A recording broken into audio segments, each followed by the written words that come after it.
announce that and to tell the people they might read it on the bulletin board going out. Maintenant, ce matin, nous avons une leçon importante et ce soir, nous essaierons de continuer là-dessus. Et si le Seigneur le veut, dimanche prochain, je ne savais pas que c'était si profond avant de me mettre à étudier. Et ça reste encore un mystère pour moi. Alors, je m'en remets uniquement au Seigneur. Maintenant, vous qui avez vos Bibles, prenons le psaume 99. Je vais lire le premier verset, la congrégation lira le deuxième verset, et tous ensemble, nous lirons le dernier verset. Et nous alternerons comme ça, moi le premier, l'assemblée le deuxième, moi le troisième, l'assemblée le quatrième, jusqu'au dernier verset, et nous lirons tous ensemble. Alors, levons-nous pour lire la parole de Dieu.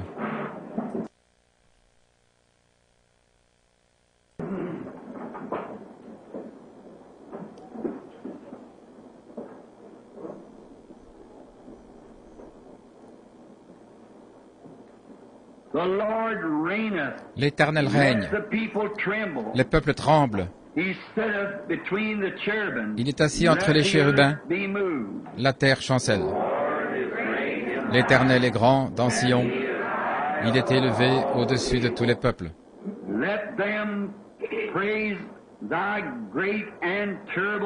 Qu'ils célèbrent ton nom grand et redoutable, car il est saint. Qu'on célèbre la force du roi qui aime la justice. Tu as fermé la droiture, tu exerces en Jacob la justesse et l'équité. Exaltez l'Éternel notre Dieu, et prosternez-vous devant son marchepied, car il est saint. Moïse et Aaron parmi ses sacrificateurs, et Samuel parmi ceux qui invoquaient son nom, invoquèrent l'Éternel, et il les exauça. Il leur parla dans la colonne de nuée. Ils observèrent ses témoignages et les ordonnances qu'il leur donna. L'Éternel notre Dieu, tu les exauças, tu fus pour eux un Dieu qui pardonne, mais tu les as punis de leurs fautes.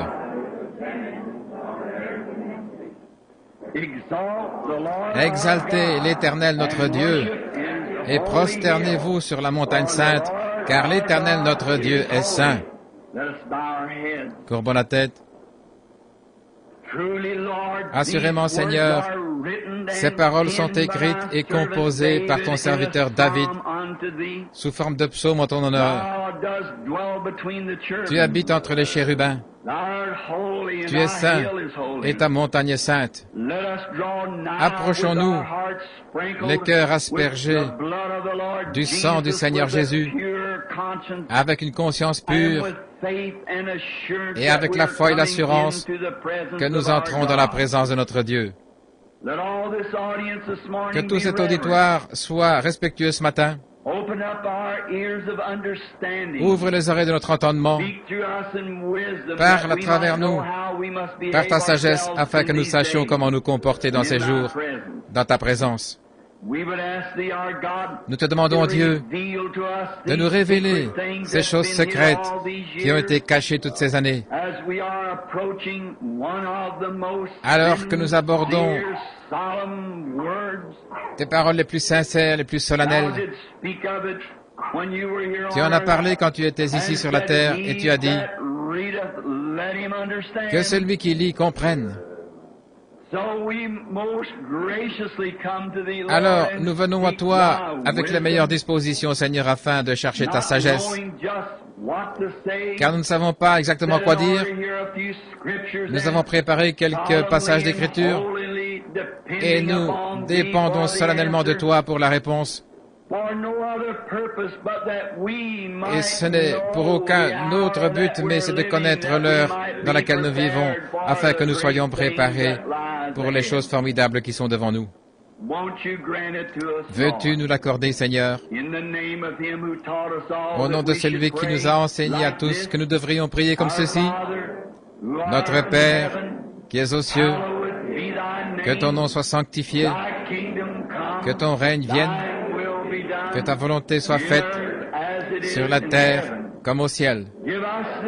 Donne-nous aujourd'hui notre pain quotidien et pardonne-nous nos offenses comme nous pardonnons à ceux qui nous ont offensés.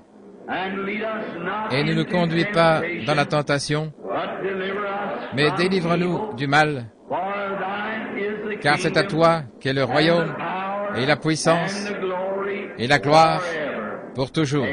Amen. Vous pouvez vous asseoir.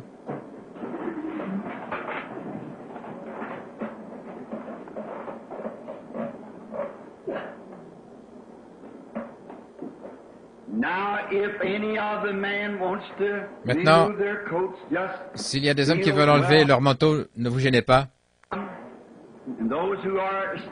Et ceux qui sont debout, le long des murs,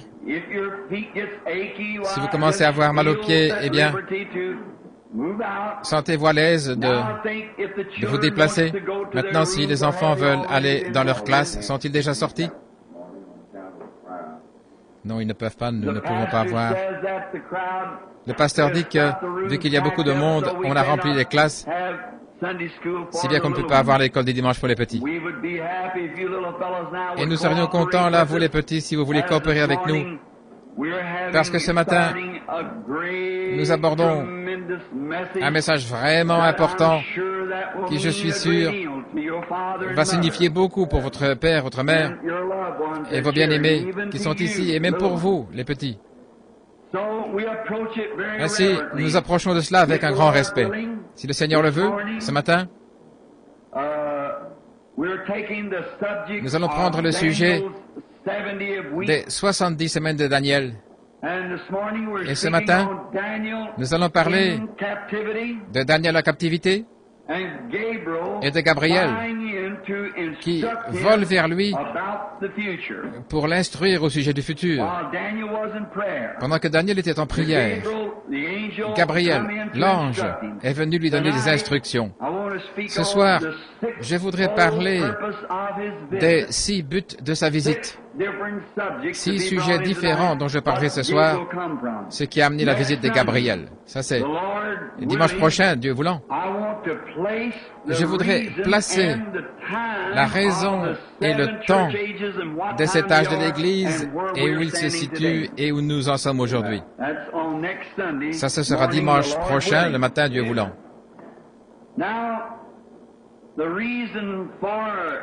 Maintenant, la raison pour ceci, j'ai apporté quelques petites notes de mes derniers messages.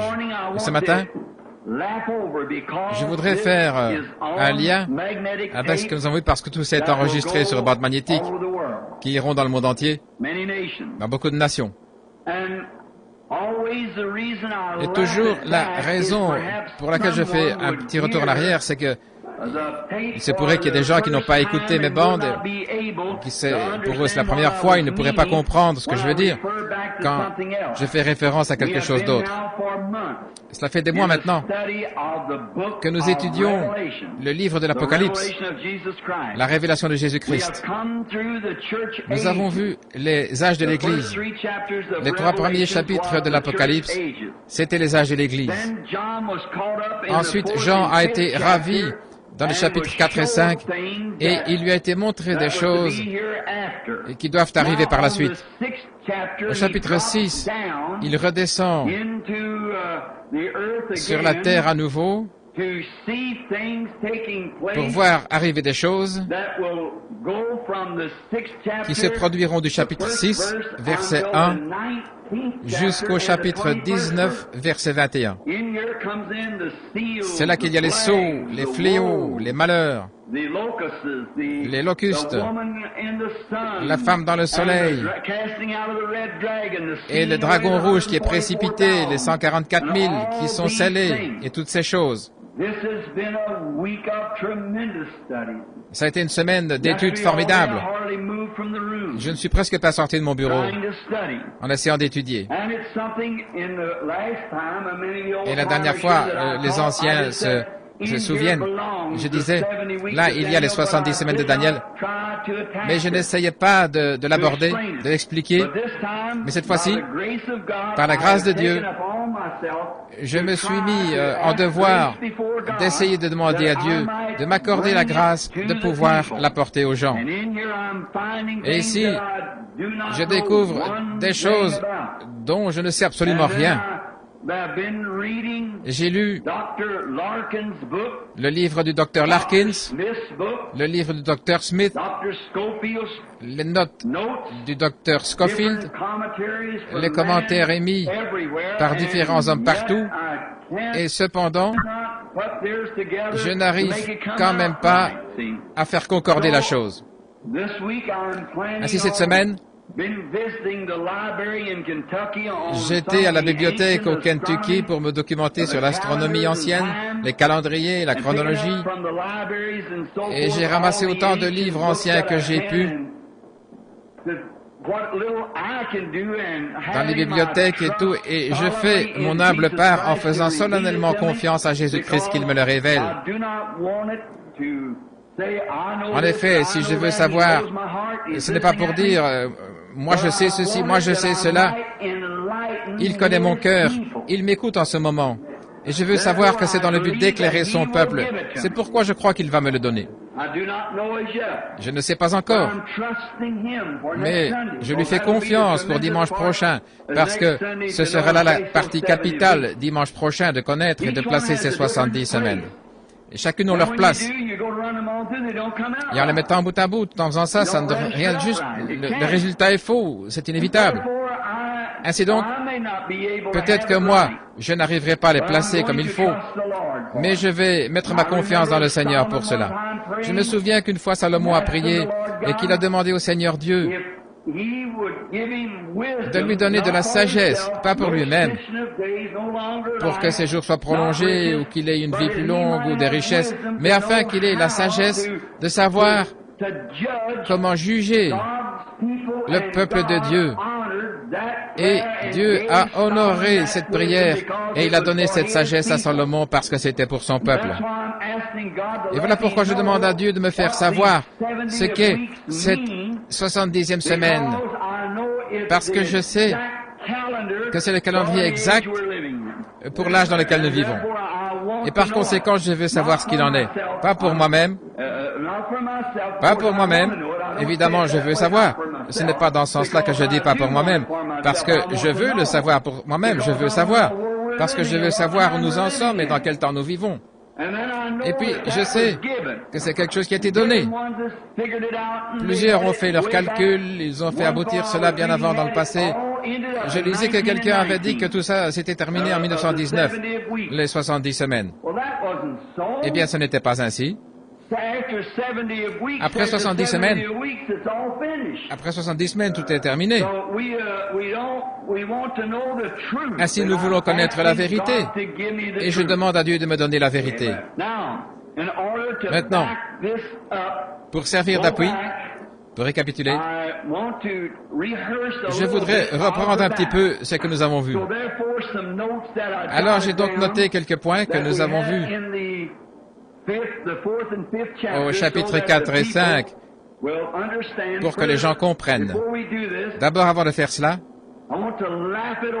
je voudrais faire le lien pour que vous saisissiez depuis le 4e. Maintenant, souvenez-vous, le chapitre 3, c'était l'âge de l'église de Laodicée et l'église a été enlevée à la fin de Laodicée. J'essayais d'expliquer quelque chose à ma femme là-dessus. J'avais Becky, ma fille, avec tous les dictionnaires qu'on avait pu trouver. Ils ne donnent pas la réponse. J'ai pris le dictionnaire biblique, j'ai pris le dictionnaire grec ancien, j'ai le Webster et beaucoup d'autres, les dictionnaires modernes.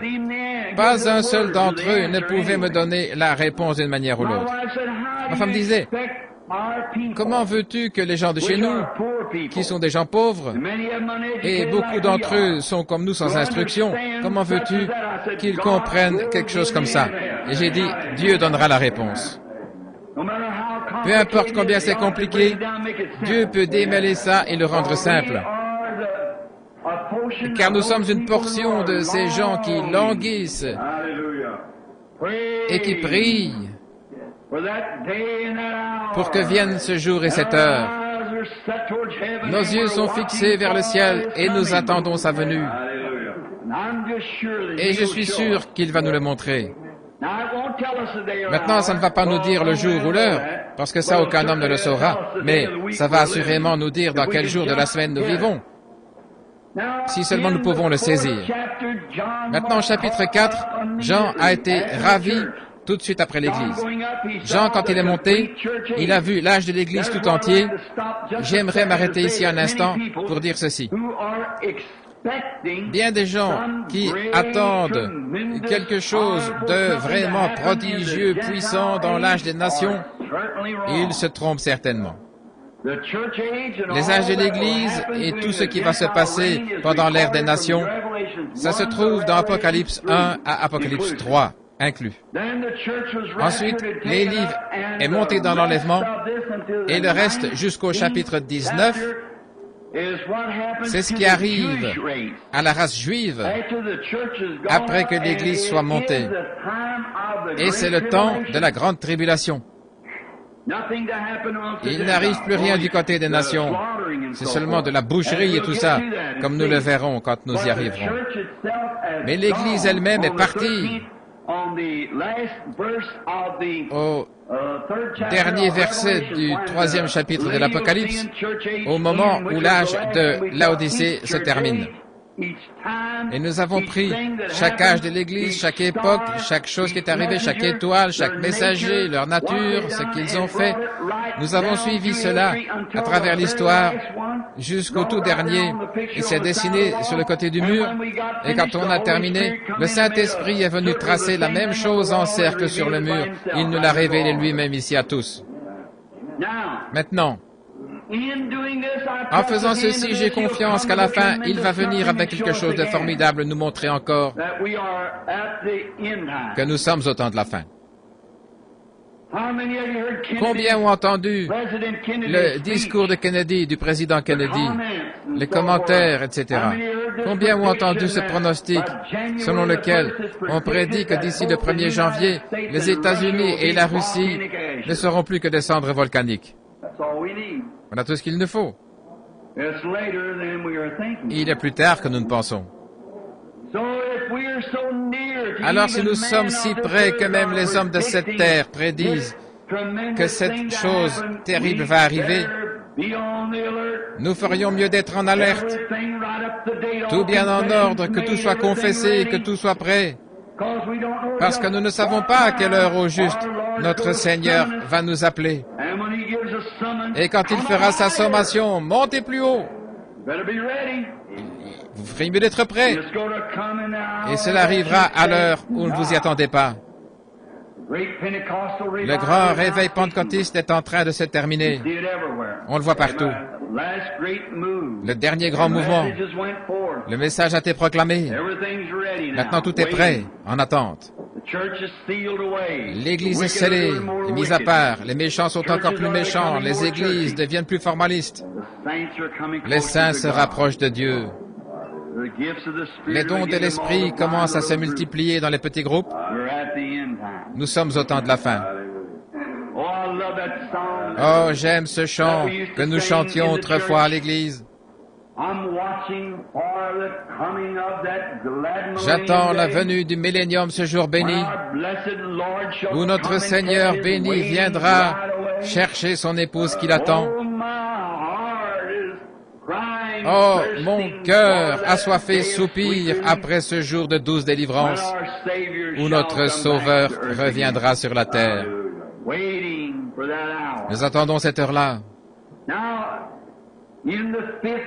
Maintenant, au 5e chapitre, au verset 5, nous avons vu dans notre dernière leçon, nous avons parlé du parent rédempteur. Nous avons vu que c'était Christ. Nous en avons montré le type avec Ruth. Ruth qui décide. Ruth en service. Ruth qui se repose. La décision, c'était la justification. Le service, quand elle se préparait, c'était la sanctification. Le repos, c'était quand le Saint-Esprit est venu jusqu'au souper des noces. Comme c'est beau. L'Église est venue à travers John Wesley, la justification, Martin Luther, la justification, à travers John Wesley, la sanctification, à travers les pentecôtistes, le baptême du Saint-Esprit, et maintenant, elle se repose en attendant la venue de son Seigneur. Parfaitement, notre parent rédempteur.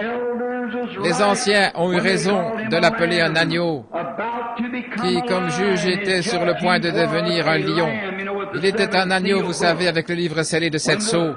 Une fois le livre pris, l'œuvre de la médiation était terminée. Maintenant, au chapitre 3, l'Église est montée, et maintenant, la rédemption doit être révélée. Comment l'Église est rachetée? La révélation de ce qui s'est passé au cours de l'âge de l'Église. Vous voyez, l'Église est partie. Alors maintenant, au chapitre 5, il montre comment il l'a fait. Ce qui s'est passé, comment il a scellé l'Église. La révélation de son nom, le baptême d'eau en utilisant son nom, la vie éternelle, pas d'enfer éternel, la semence du serpent, la sécurité éternelle, toutes les grandes doctrines, la prédestination de l'Église, tout cela a été révélé à l'Église. Il montre comment il a fait. Maintenant, notre parent reçoit un livre de la rédemption scellé de 7 sceaux de la main du propriétaire originel. Amen.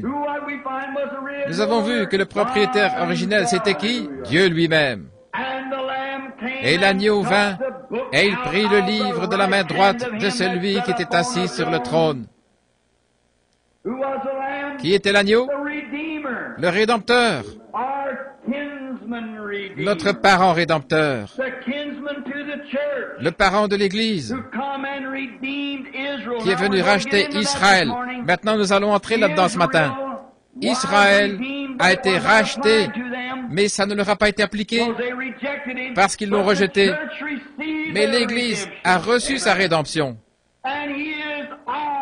Et il est notre parent rédempteur. Comme Boaz a dû racheter Naomi pour avoir Ruth la Moabite, une étrangère, une femme des nations. De même, Christ a racheté Israël. Il a effectué la rédemption, mais il a été rejeté. Vous vous souvenez de la grâce qui avait été signée pour cet homme qui a été fusillé, que je raconte à l'occasion, pendant la guerre civile? C'était un homme bon, il était innocent, et il avait été reconnu coupable, même si dans un sens il était coupable parce qu'il avait déserté au moment du combat. Il avait été reconnu et on allait le fusiller. Et un homme est allé voir le président Lincoln et lui a dit, « Monsieur Lincoln, cet homme est un chrétien. Il a eu peur, ce garçon, je connais sa famille. Il a seulement pris peur, il ne voulait pas faire de mal. Il a déserté. Monsieur Lincoln, c'est entre vos mains, vous êtes le seul à pouvoir le gracier. » Monsieur Lincoln a pris un bout de papier et sa plume et il a signé, « Un tel est gracié Abraham Lincoln. » Il est vite retourné à la prison en disant, « Voilà, j'ai obtenu ta grâce. » Et l'homme a dit, « Je refuse de regarder ça. Il y aurait un gros cachet là-dessus, il y aurait tout.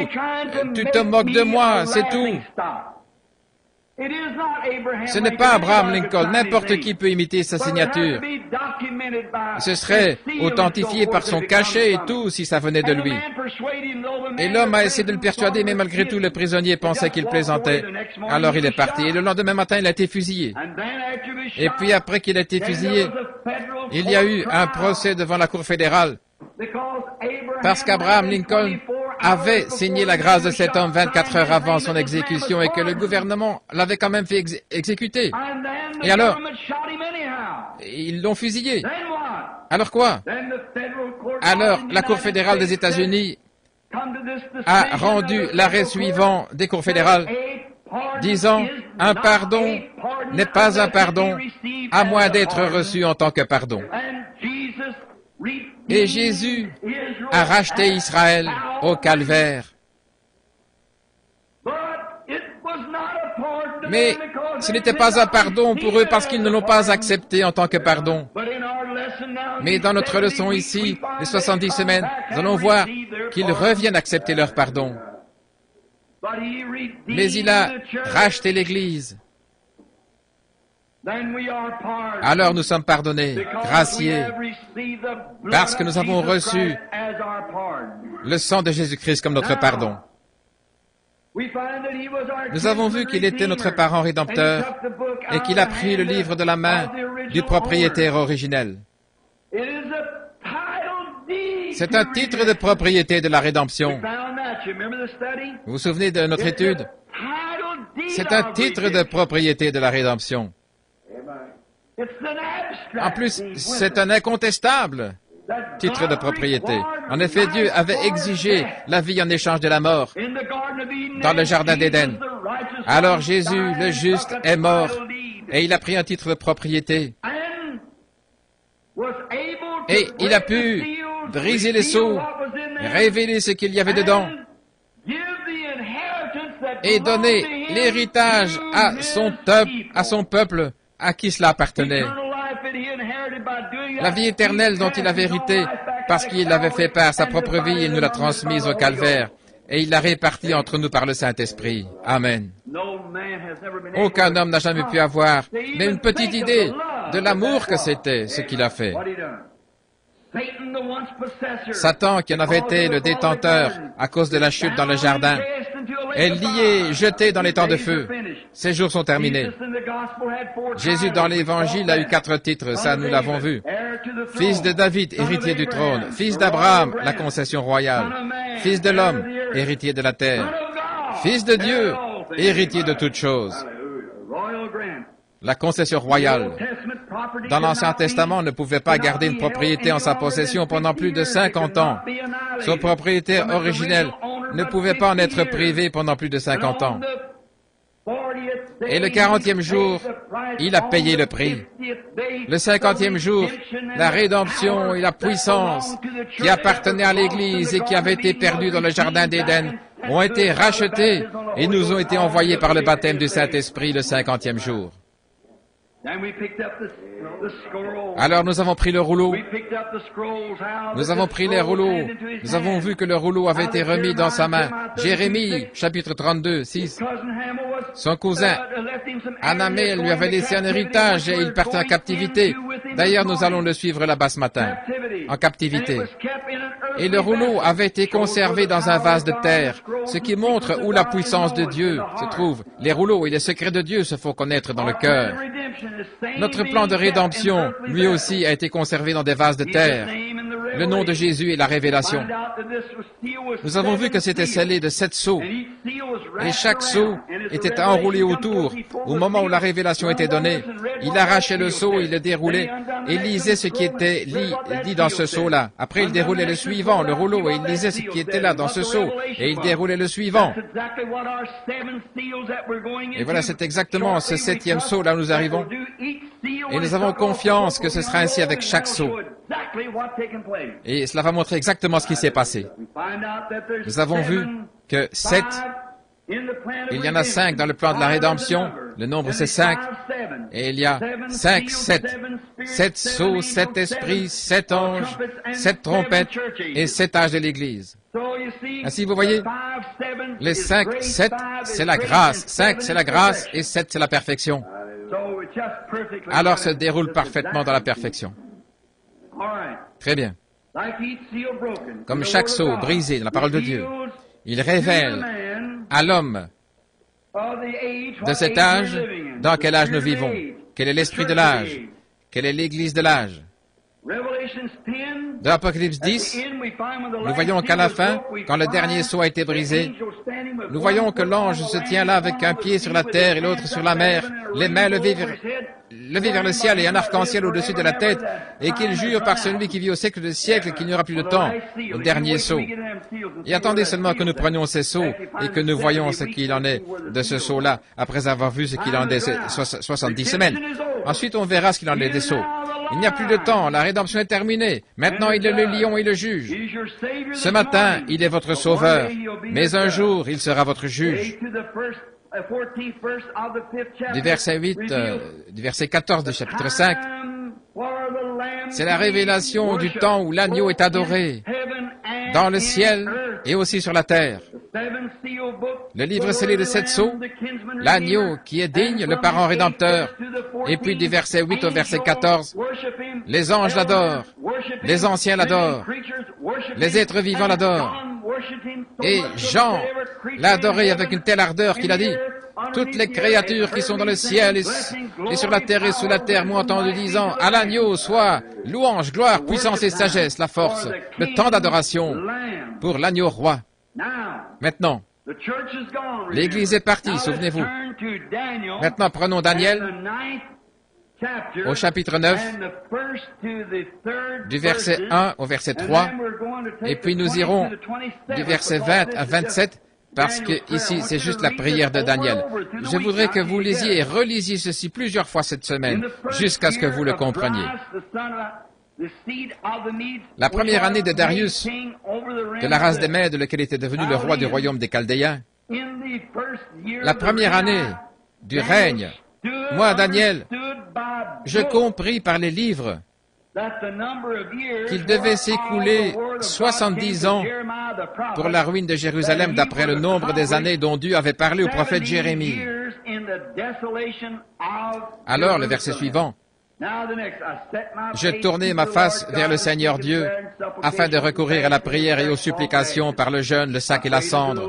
J'ai prié au Seigneur Dieu et je lui fis cette confession. Et il continue comme ça jusqu'à ce que nous arrivions au verset 20. Et là, pour gagner du temps, comme les gens sont debout, je voudrais que vous alliez jusqu'au verset 20.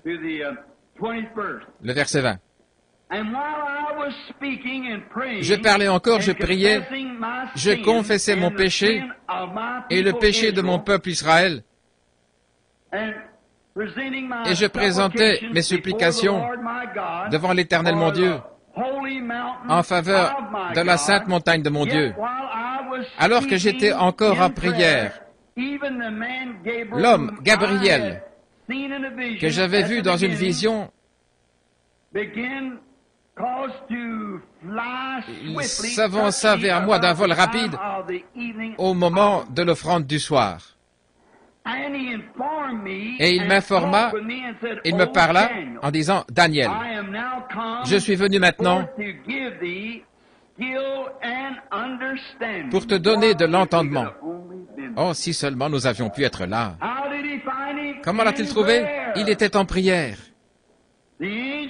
L'ange, l'homme, si vous remarquez, il a appelé l'homme. Et au commencement de tes supplications, l'ordre fut émis, et je viens pour te l'annoncer, car tu es un bien-aimé. Ainsi, comprends la chose et saisis la vision.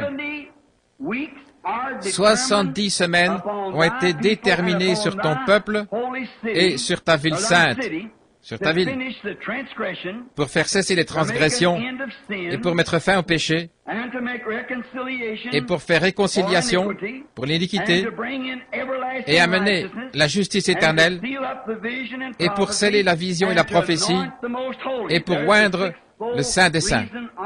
Voici les 6 raisons de sa venue. Maintenant, remarquez. Maintenant donc, prends connaissance et comprends. Maintenant écoutez,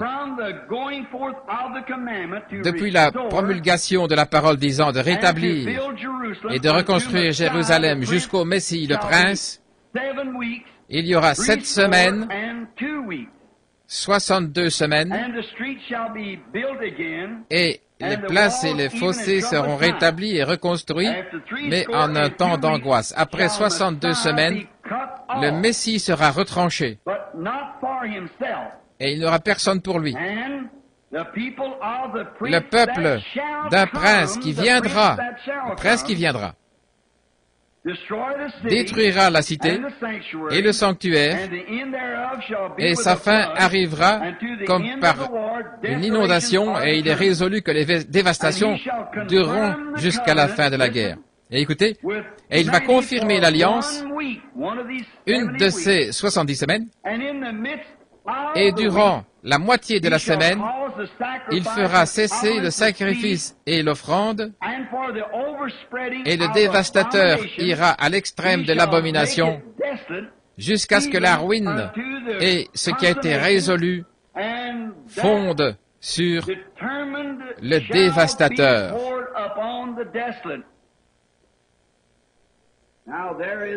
Alors voilà notre texte pour les 3, 4 ou 5 prochaines réunions.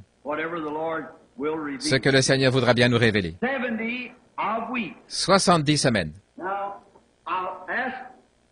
Maintenant, je vais demander à Doc s'il veut bien m'installer le tableau, là, ce soir, pour que je puisse représenter ça. Je ne veux pas que vous le manquiez. Maintenant, vous devez faire l'étude avec moi et la faire en profondeur, sinon vous allez le manquer. Et je veux dessiner ça au tableau, alors apportez un crayon, du papier et notez les dates, les temps et tous les renseignements. Maintenant, les 70 semaines commencent, maintenant saisissez bien, après que l'Église a été enlevée. Bon. Tous ceux qui comprennent, dites Amen. Maintenant, après que l'Église a été enlevée. Depuis Apocalypse 6.1 jusqu'à Apocalypse 19.21, c'est relié aux 70 semaines. C'est pourquoi nous devons nous arrêter et expliquer ça avant d'aller plus loin. Nous devons nous arrêter et expliquer pourquoi c'est 70 semaines. Parce que sinon, vous allez manquer les sceaux, vous allez manquer les trompettes, vous allez manquer les coupes, les fléaux, ces 3 esprits impurs comme des grenouilles, les 3 malheurs, le dragon rouge qui est précipité, la femme dans le soleil. Vous allez manquer tout ça. Sinon, parce que c'est en plein dans cette 70e semaine que ça arrive. C'est là que ça arrive. Maintenant, le prophète Daniel était à Babylone depuis 68 ans. Vous voulez consulter les références si vous voulez gagner du temps? Parce que j'ai passé à chercher ça, 68 ans. Il était entré en captivité en 606 avant Jésus-Christ. Et c'est en 538 avant Jésus-Christ que la vision lui est venue.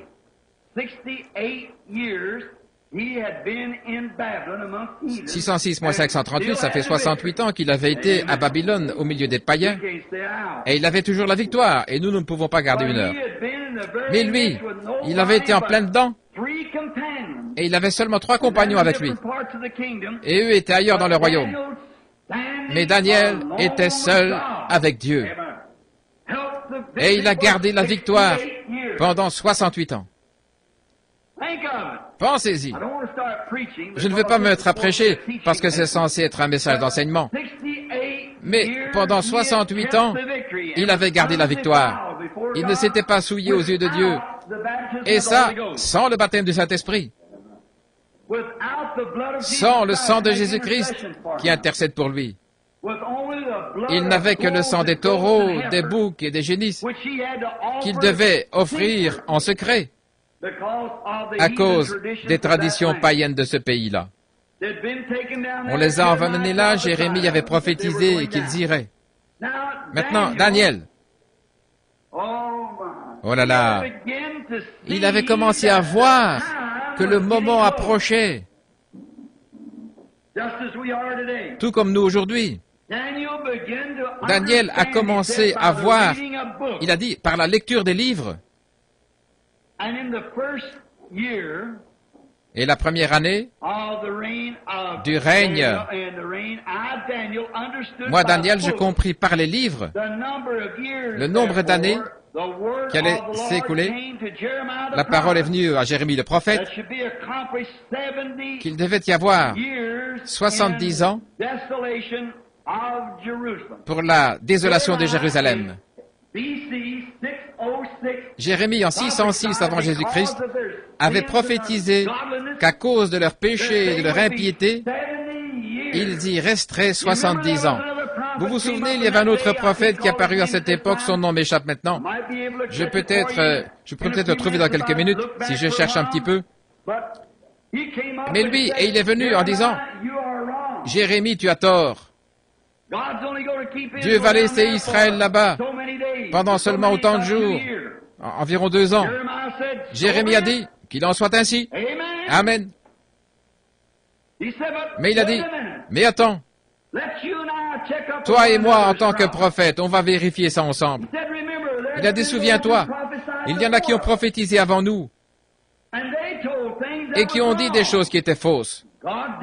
Et ils ont eu affaire à Dieu pour avoir dit des choses fausses. Alors, soyons bien certains. Mais à moi, le Seigneur Dieu m'a dit qu'il y a encore 70 ans. Et Dieu a frappé ce faux prophète, il lui a ôté la vie la même année. Parce que Dieu avait dit au vrai prophète qu'il y aurait 70 ans. Je voudrais que vous remarquiez que Daniel, même s'il était un étranger, même s'il avait été séparé de son peuple, séparé de son église, il n'avait pas de réunion du tout, pas d'église où aller, pas de cantiques à chanter, autre que ceux qu'il chantait tout seul. Malgré tout ça, il est resté ancré à ce que le prophète avait dit. Amen, gloire à Dieu. Il n'y avait pas d'église où aller, personne n'avait qui fraterniser. Tout le monde allait dans des temples païens. Tout le monde adorait leurs idoles. Pas de chants chrétiens. Personne qui ne croyait la même chose que lui. Et pendant 68 ans, depuis qu'il avait été emmené là-bas comme un jeune homme, 12 ou 14 ans, il est resté fidèle à Dieu. Et il a compris par le prophète Jérémie que les jours étaient presque écoulés. Oh, que ce sentiment de mise en garde devrait animer le cœur de tout vrai prophète de Dieu aujourd'hui, quand nous regardons en arrière, pour voir ce que ce vrai prophète avait dit, et que nous savons que nous sommes au temps de la fin. Il disait, j'ai compris par les livres que Jérémie, mon frère, il y a bien des années, a prophétisé qu'Israël resterait ici pendant 70 ans. Et le temps est presque écoulé. Et il s'est préparé. Il a publié un jeûne. Il s'est sanctifié. Il a pris la cendre et le sac. Il a mis ça sur sa tête et il s'est mis à jeûner et à prier pour comprendre ce qu'il en était du jour où il vivait. Et si Daniel, le prophète du Seigneur, a pu consulter les livres de Jérémie et que cela lui fasse un tel effet, que même le fait qu'Israël sorte, que tous ceux qui étaient vivants sortent de Babylone pour retourner dans leur patrie, et que ça le fasse jeûner et prendre le sac et la cendre, combien plus d'effet cela devrait faire à l'Église de Dieu vivant, de savoir que le temps est en train de se terminer et qu'il n'y aura plus de temps et que la venue du Seigneur Jésus-Christ et le glorieux millénium vont bientôt être là. Comment peut-on perdre son temps, le gaspiller, à jouer à des jeux d'argent, à aller à la piscine le dimanche? Pas de temps pour le Seigneur. On fait un saut là-bas, si le Seigneur dit quelque chose qui ne nous plaît pas, on se lève et on sort. Et si la réunion dure trop longtemps, eh bien on est mécontent. Regardez dans quel état nous sommes. Regardez ce que nous faisons. Comparons notre vie avec ce prophète.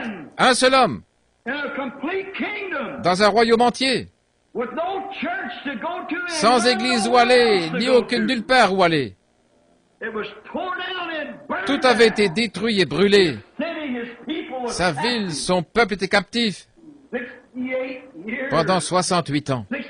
68, 69, 70. Et il lui restait 2 ans. Alors quand il s'est mis à lire dans le livre et qu'il a vu que le temps s'accomplissait, pour l'accomplissement, il est allé devant Dieu dans la prière pour savoir ce qu'il en était. Quel temps! Qu'est-ce que nous faisons? Alors que les nations se disloquent et que la mer rugit et que le cœur des hommes défaille de peur dans un temps de perplexité. Toutes ces choses, l'écriture sur la muraille,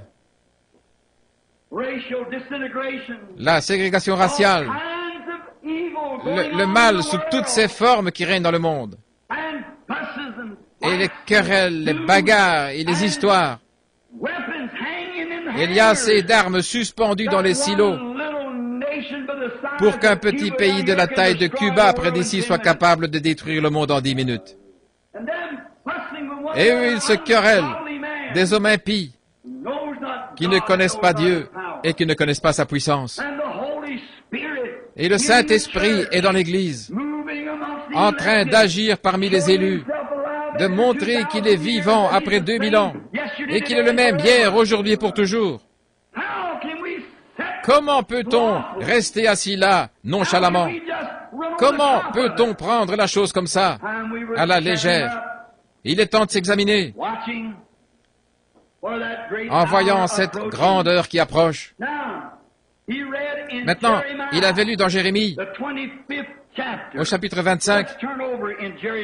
Prenons Jérémie, chapitre 25, et lisons ce que Jérémie avait à dire. En fait, commençons au verset 8, parce que je vais être sûr que vous le saisissiez. C'est le verset 11 que j'avais noté, mais commençons au verset 8. C'est pourquoi ainsi dit l'Éternel des armées. Oh, j'aime ça. Quand j'entends un prophète se tenir là avec le « Ainsi dit le Seigneur », frère, c'est ça. Pour moi, ça règle la question. Il n'y a rien à ajouter. Ainsi dit l'Éternel des armées. Parce que vous n'avez point écouté ma parole. J'enverrai chercher tous les peuples du septentrion, dit l'Éternel, et j'enverrai auprès de Nebuchadnezzar, roi de Babylone, mon serviteur, et je les ferai venir contre ce pays, et contre ses habitants, et contre toutes les nations alentours, afin de les dévouer par interdit, les détruire. Souvenez-vous, c'était des élus de Dieu qu'il parle là. Ce n'étaient pas les infidèles, c'étaient des membres d'Église. De plus, je ferai cesser parmi eux les cris de réjouissance, les cris d'allégresse. C'est ce qu'on a aujourd'hui, tout ce rock'n'roll, Ricky et Elvis. Les chants du fiancé, les chants de la fiancée, le bruit de la meule et la lumière de la lampe. Et tout ce pays sera désolé dans la désolation. Écoutez ce prophète qui s'écrie. Tout ce pays deviendra une ruine. Et ce n'est pas que je veuille imiter ce grand serviteur de Dieu, mais je prophétise que toute cette nation deviendra une ruine.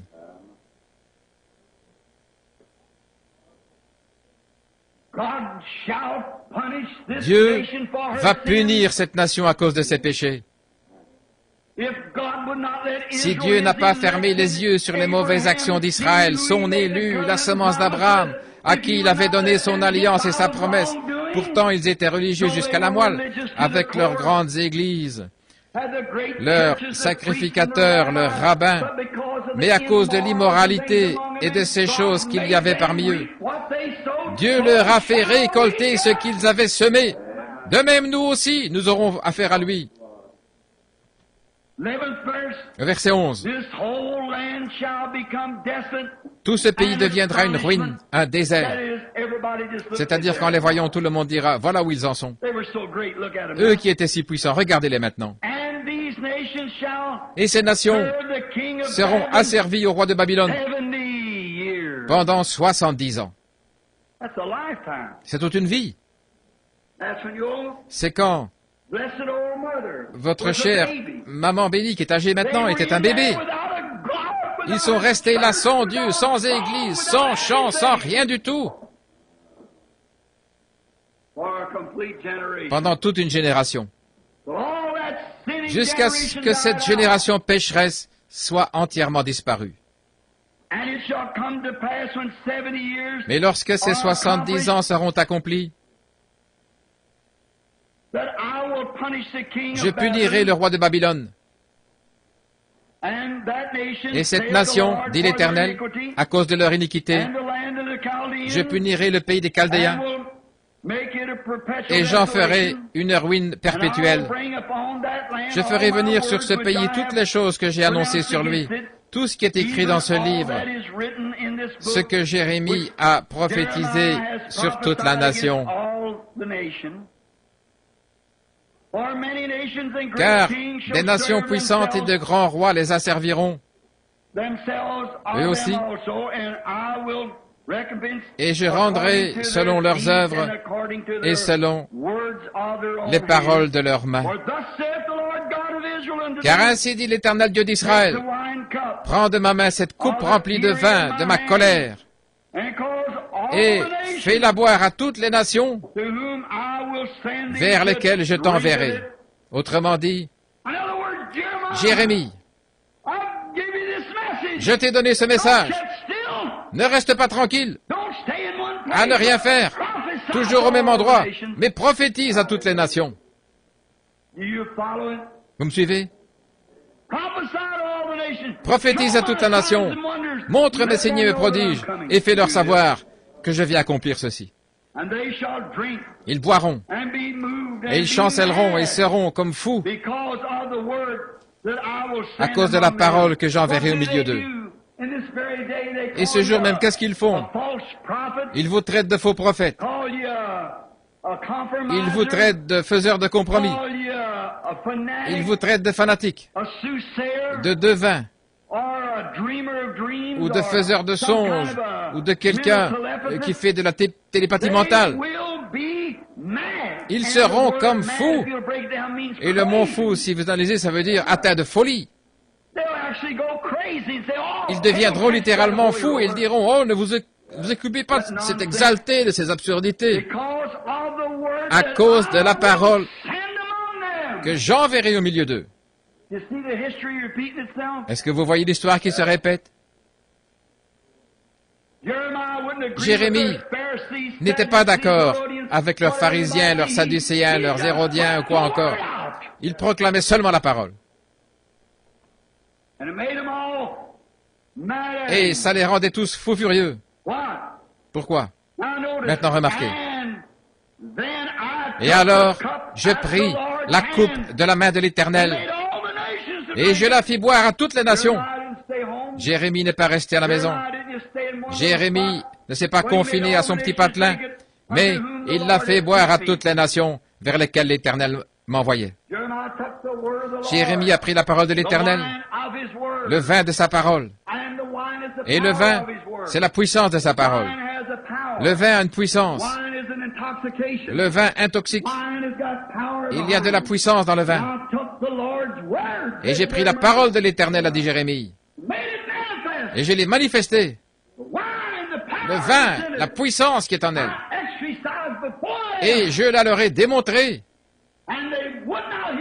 Mais ils n'ont pas voulu écouter. Dieu a dit, alors je les enverrai à Babylone pour 70 ans. Et c'est exactement ce qu'il a fait.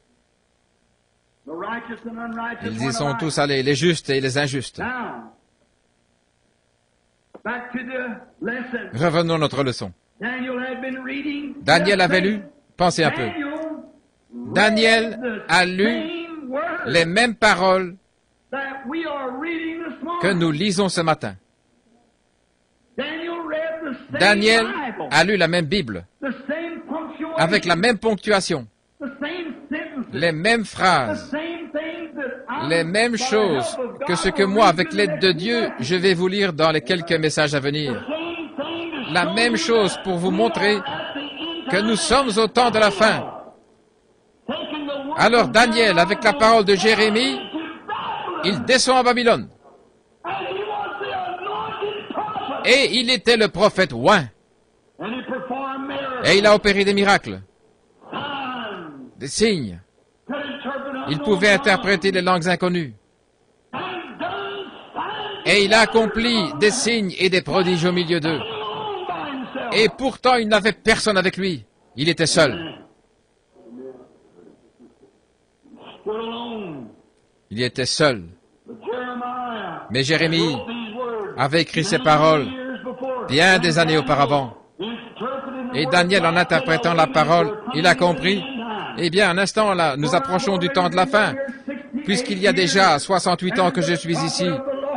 Et le prophète du Seigneur, mon frère, le vrai prophète de Dieu, qui a prouvé qu'il était prophète. Il nous a donné une prophétie. Je l'ai là, c'est écrit dans le livre. Il s'écoulera 70 ans. Oh Seigneur Dieu, nous approchons de la fin. Ceux de cette génération-là sont tous morts. Qu'est-ce que tu vas faire maintenant, Seigneur? Tu as promis de nous envoyer.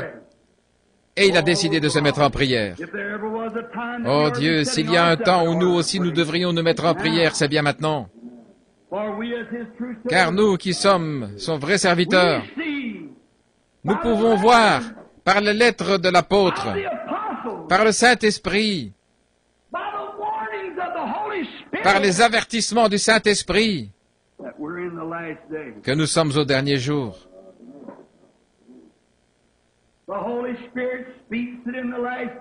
Le Saint-Esprit le dit, dans les derniers jours, les hommes seront emportés, enflés d'orgueil, aimant le plaisir plus que Dieu, déloyaux, calomniateurs, intempérants, ennemis des gens de bien. C'est ce que je comprends par la lettre. Et je comprends qu'il y aura des moqueurs au dernier jour. Je comprends qu'une nation s'élèvera contre une nation au dernier jour. Je comprends qu'il y aura des raz-de-marée au dernier jour.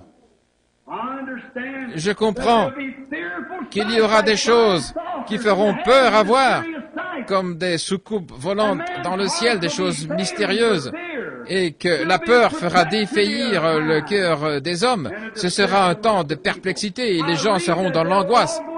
Je lis qu'ils se rassembleront tous dans des organisations, dans des dénominations, et qu'ils formeront une confédération au dernier jour.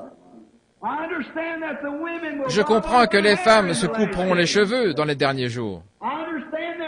Je comprends qu'elles s'habilleront court avec des talons hauts, qu'elles feront résonner en marchant au dernier jour. Je comprends que les mœurs seront très relâchées au dernier jour. Je comprends que les prédicateurs seront de faux bergers au dernier jour, qu'ils feront des compromis, et qu'au lieu de nourrir les gens de la parole de Dieu, ils se tourneront vers des credos et toutes sortes de choses. Mais je comprends aussi qu'il y aura une voix qui se fera entendre, qu'elle criera dans le désert, qu'elle appellera les gens à revenir au message originel, à revenir aux choses de Dieu.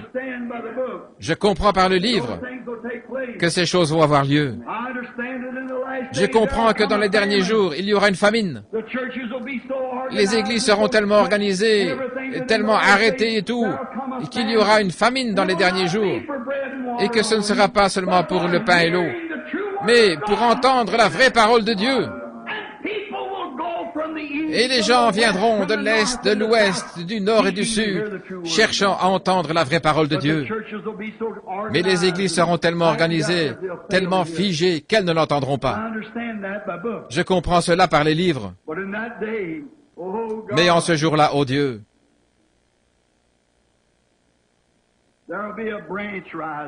il y aura une branche qui va s'élever de David. Je comprends qu'il enverra Élie avant que ce jour arrive au temps de la fin et qu'il aura un message qui ramènera le cœur des enfants au Père, qui les ramènera à l'original, qui les fera retourner jusqu'au bout et recommencer. Je comprends que cela se produira juste avant que l'Esprit quitte l'Église des Nations pour se tourner de nouveau vers les Juifs. Et je ne comprends pas seulement par la lettre, je comprends par la parole écrite, qu'Israël retournera dans sa patrie. Et je la vois entrer. Je comprends par les lettres des prophètes qu'Israël deviendra une nation. Ils vont rétablir l'adoration dans le temple. Dieu traitera de nouveau avec elle, et quand elle sera retournée dans sa patrie. Oh, 2 prophètes paraîtront parmi eux dans les derniers jours. C'est ce que je comprends. Au moment du départ de l'Église des Nations, 2 prophètes arriveront. Élie, Élisée et Moïse pour Israël. Nous verrons cela au cours de notre étude. Le prophète a vu que leur temps là-bas à Babylone était presque écoulé. Très bien. Gabriel apparaît. Pas seulement pour révéler ce qu'il avait demandé, mais pour lui faire comprendre tout ce qui avait été résolu pour la race juive jusqu'au bout, jusqu'à la fin. Il avait demandé une petite chose. Et il a reçu toute la chose. Il avait seulement demandé à savoir. Ce que Daniel voulait savoir, c'était combien de temps, Seigneur, reste-t-il encore? Le prophète Jérémie, ton serviteur, mon frère, il a prophétisé il y a 68 ans. Il a dit que c'est pendant 70 ans que ce peuple resterait ici. L'ancienne génération est presque toute disparue maintenant. Une ancienne génération de Pentecôte a apparu il y a 40 ans. On les appelait les vétérans du combat, ils se sont organisés, ils se sont bagarrés, disputés tout le long, du mont Horeb jusqu'au mont Nebo, tout le long. Mais nous avons fini par arriver au fleuve maintenant, et il va en susciter une nouvelle avec un Josué pour les faire traverser. La loi a échoué, Moïse l'a suivi, Moïse a échoué. C'est Josué qui les a fait traverser. Nous voyons que les organisations ont échoué. Mais l'Esprit de Dieu, Josué, le mot Josué veut dire Jésus notre Sauveur. C'est le Saint-Esprit qui viendra dans l'Église. Pas une organisation. Mais le Saint-Esprit viendra parmi les gens et il les préparera à monter, à traverser le Jourdain. Je comprends par la lecture du livre que c'est ce qui va arriver. Et Dieu sait que c'est ce que je recherche en ce moment, que je puisse apporter la consolation à son peuple et leur dire ce qui est près d'arriver et le dire à ceux qui sont ici ce matin aussi bien qu'à ceux qui sont partout où ces bandes iront dans le monde entier et que nous sommes au temps de la fin. Il a révélé tout ce qui allait arriver jusqu'au moment où le royaume serait entièrement rétabli, jusqu'au millénium. C'est le message de Gabriel. Il a dit, je suis venu te dire qu'il y a 70 ans, encore 70 semaines qui ont été fixées sur ton peuple, qui ont été fixées jusqu'à la fin de la génération des Juifs. 70 semaines. Maintenant, écoutez ce qu'il a dit. Depuis l'annonce du rétablissement, 70 semaines sont déterminées sur ton peuple et sur ta cité. Ta cité. Sa ville, ce n'était pas Babylone. Où était sa ville? Jérusalem. Maintenant, quand nous arriverons au 7 ou au 6 confirmations, nous allons voir ce qu'est cette cité, établir cela et montrer qui c'était, qui en était le fondateur, d'où elle est venue, combien de temps restera-t-elle debout, sera-t-elle reconstruite, à quel moment? Oh, de grandes choses nous attendent. Très bien. 70 semaines ont été fixées sur ton peuple et sur ta cité pour faire cesser les transgressions. Il n'a jamais dit Daniel. Évidemment, il a bien dû lui dire que les 70 semaines, je veux dire que les 70 ans étaient presque écoulés. 68, il ne manquait plus que 2 ans. Et nous voyons ici que la prophétie de Jérémie était absolument exacte. 2 ans plus tard, il sortait. Néhémie a obtenu une autorisation du roi et il a reconstruit la muraille en des temps difficiles. Ils ont travaillé. Écoutez ceci. Faire cesser les transgressions, mettre fin au péché. Mettre fin au péché. Pour qui? Pour les Juifs. Cela a été déterminé sur ton peuple, pas sur les nations, mais sur ton peuple, les Juifs. Et sur ta cité, pas New York, ni Boston, Philadelphie, Chicago, Los Angeles, Rome, mais sur ta cité, Jérusalem. Et pour faire cesser les transgressions, mettre fin au péché, expier l'iniquité et amener la justice éternelle. Et pour sceller la vision et la prophétie, et pour oindre le Saint des Saints. Prends donc connaissance et comprends, depuis la promulgation de la parole disant de rétablir et de reconstruire Jérusalem, qui était sa cité, jusqu'au Messie, le Prince, il y aura 7 des 70 semaines. Attendez qu'on y arrive. Oh là là. C'est une bénédiction. Il va falloir que j'apporte une corde pour m'attacher ici. Il a tout révélé jusqu'à la fin.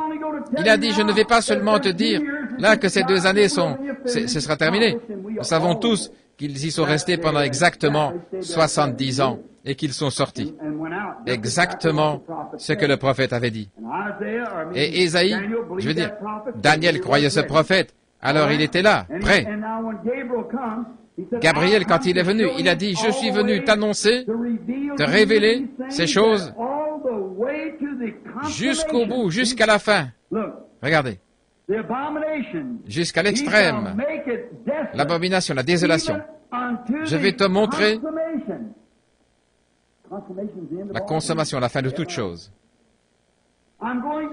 Il dit, je vais te montrer ce qui va arriver. Maintenant, écoutez bien. Saisissez-le bien. Moi, Daniel, j'ai été envoyé. Tu es un bien-aimé au ciel. J'ai entendu tes prières. Et maintenant, je suis descendu pour t'annoncer ce qui a été déterminé pour les Juifs et pour Jérusalem à partir de maintenant jusqu'à la fin de toute chose.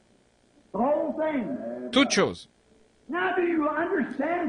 Maintenant, est-ce que vous comprenez, ma classe? Si nous pouvons trouver ce que sont ces 70 semaines, nous saurons quand sera la fin. Oh là là, que Dieu nous aide. Que Dieu nous aide à savoir. Il nous est dit exactement, quelque part dans ces pages, le temps exact de là jusqu'à maintenant, jusqu'à la fin, et ce sera précis à la minute près. Oh, la glorieuse parole de Dieu. Quand Dieu a fait la terre et l'a mise en orbite, et je prêchais l'autre soir, dimanche soir, qu'il n'y a rien qui fasse défaut. Le mouvement de ce monde est tellement parfait qu'ils peuvent vous dire exactement à quel moment le soleil et la lune vont s'aligner dans 20 ans. Vous dire la minute précise, aucune horloge de ce monde ne me permettrait de vous dire ça, même la meilleure. Elle avance de 2 ou 3 minutes par mois ou elle retarde. On ne peut rien faire d'aussi parfait. En effet, il n'y en a qu'un qui soit parfait. C'est Dieu. Et Dieu et sa parole, c'est la même chose. Donc la parole de Dieu est parfaite. Et si nous arrivons à trouver ces jours-là, nous trouverons exactement quand sera la fin. Vous saisissez? C'est déterminé jusqu'à la consommation. Verset 24. Ton peuple et ta sainte cité, c'est-à-dire Jérusalem. Je suis au verset 21, verset 24. Jésus en a parlé dans Matthieu 24. Maintenant, frère Collins, s'il est ici ce matin, je ne sais pas s'il est ici. Quand nous avons eu des questions l'autre soir, il a posé une question. J'imagine que ça ne vous dérange pas que je le dise, frère Collins. Au sujet de l'abomination qui cause la désolation, ce que ça voulait dire. Jésus en a parlé dans Matthieu chapitre 24. Et nous voyons, Matthieu 24, 15. Laissez-moi prendre ça rapidement. Jésus qui parle de la même chose ici, en citant Daniel. Matthieu 24, 15, pour vous qui prenez des notes. Je voudrais que chacun de vous, surtout ce soir et dimanche prochain, que vous apportiez des crayons du papier, à moins que vous ayez un magnétophone. Donc 24, verset 15. C'est pourquoi, lorsque vous verrez l'abomination de la désolation dont a parlé le prophète Daniel,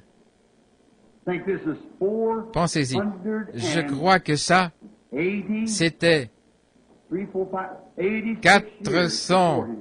486 ans avant. 86 ans avant. Le prophète Daniel, établi en lieu saint, regardez là dans votre Bible, c'est entretiré, et que celui qui lit fasse attention. Or, il est en train de parler aux Juifs. Parle aux Juifs. Ils veulent savoir qu'en est-il de ce temple. Quand sera-t-il détruit? Quand sera-t-il reconstruit? Quand viendra le temps où il ne restera pas pierre sur pierre? Combien de temps cela va-t-il durer? Il a dit, quand vous verrez l'abomination qui cause la désolation établie, là, dans Daniel, établie en lieu saint, il a dit, quand vous verrez cela arriver, alors que celui qui lit comprenne ce qu'il est dit. C'est la raison pour laquelle nous prions Dieu de rendre cela tellement parfait qu'il n'y ait pas l'ombre d'un doute. En effet, nous ne devons pas ajouter notre propre interprétation à ces choses. Ça doit venir, ainsi dit le Seigneur. Alors j'en reste là, jusqu'à ce que je comprenne. Il lui a révélé toutes choses, cette abomination. Et souvenez-vous, il y a plusieurs sens à ça. C'est comme pour appeler mon fils à sortir d'Égypte. Comme Israël a été appelé à sortir, Jésus, son fils, lui aussi a été appelé à sortir. Et ça va se passer exactement comme ça, aussi sûr que je suis ici. Et il l'a fait de telle manière, il a complètement caché cela. Il l'a complètement caché à l'Église. Oh, quand nous allons nous mettre à étudier ça, c'est 6 choses à comprendre qu'il a cachées pour que l'Église soit constamment aux aguets. Mais maintenant, l'âge de l'Église est presque terminé. Alors tout est prêt maintenant pour sa venue. Ça se prépare. C'est l'un des passages les plus importants du livre. Qu'est-ce qu'il fait? Il annonce quand ce sera terminé pour la nation juive, le peuple juif. Ce passage des Écritures, les 70 semaines, il révèle et dit exactement ce qu'il en est à partir du moment où Daniel a commencé là-bas jusqu'au moment où ce sera la fin de toute chose. C'est l'une des plus formidables horloges. Combien m'ont déjà entendu dire, si vous voulez savoir quel jour de la semaine on est, regardez le calendrier et observez les Juifs. C'est exact. C'est le calendrier de Dieu. N'importe quel théologien, n'importe quel étudiant de la Bible, n'importe qui vous dira que l'horloge, c'est les Juifs. Au fait, quelle heure est-il? Oh, les gens ont chaud. Oh.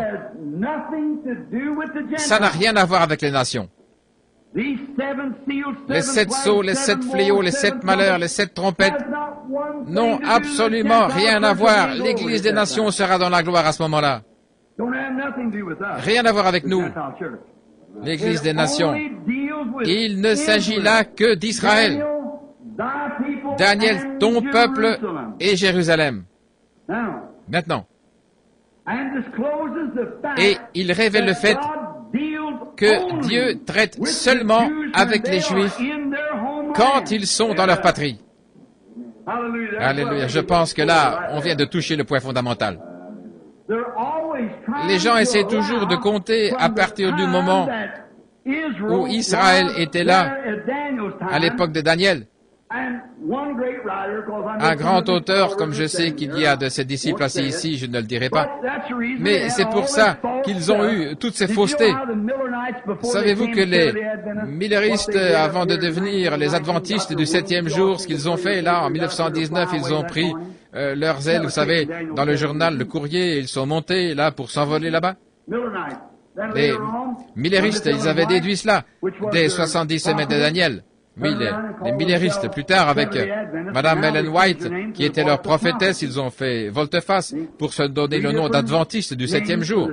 Ils ont changé de nom pour s'appeler la voix de la prophétie. Oui, 3 noms différents. Mais ils avaient tort, parce qu'ils essayaient d'appliquer les 70 semaines à la fois aux Juifs et aux nations, alors qu'il est dit ici que c'est pour ton peuple. Et jamais Dieu n'a traité avec les Juifs quand il n'était pas en Palestine. Et quand au bout des 70 et 2 semaines, le Messie a été retranché, pas pour lui-même, c'est pour nous qu'il a été retranché. Israël a été dispersé, et c'est seulement il y a quelques années qu'ils sont retournés dans leur patrie. Alors, dans cette période-là, le temps n'a pas été compté pour l'âge de l'Église. Vous saisissez? Ça ne peut pas être 1919. Je peux vous montrer qu'il s'est passé quelque chose en 1919. Mais ça, c'est quand cet ange, quand le message du troisième ange s'est fait entendre et qu'un des malheurs a frappé, exactement. C'est quand la guerre s'est terminée de façon mystérieuse. Nous verrons ça au chapitre 7 quand nous y arriverons. Au chapitre 7. Vous m'avez tous entendu prêcher là-dessus bien des fois.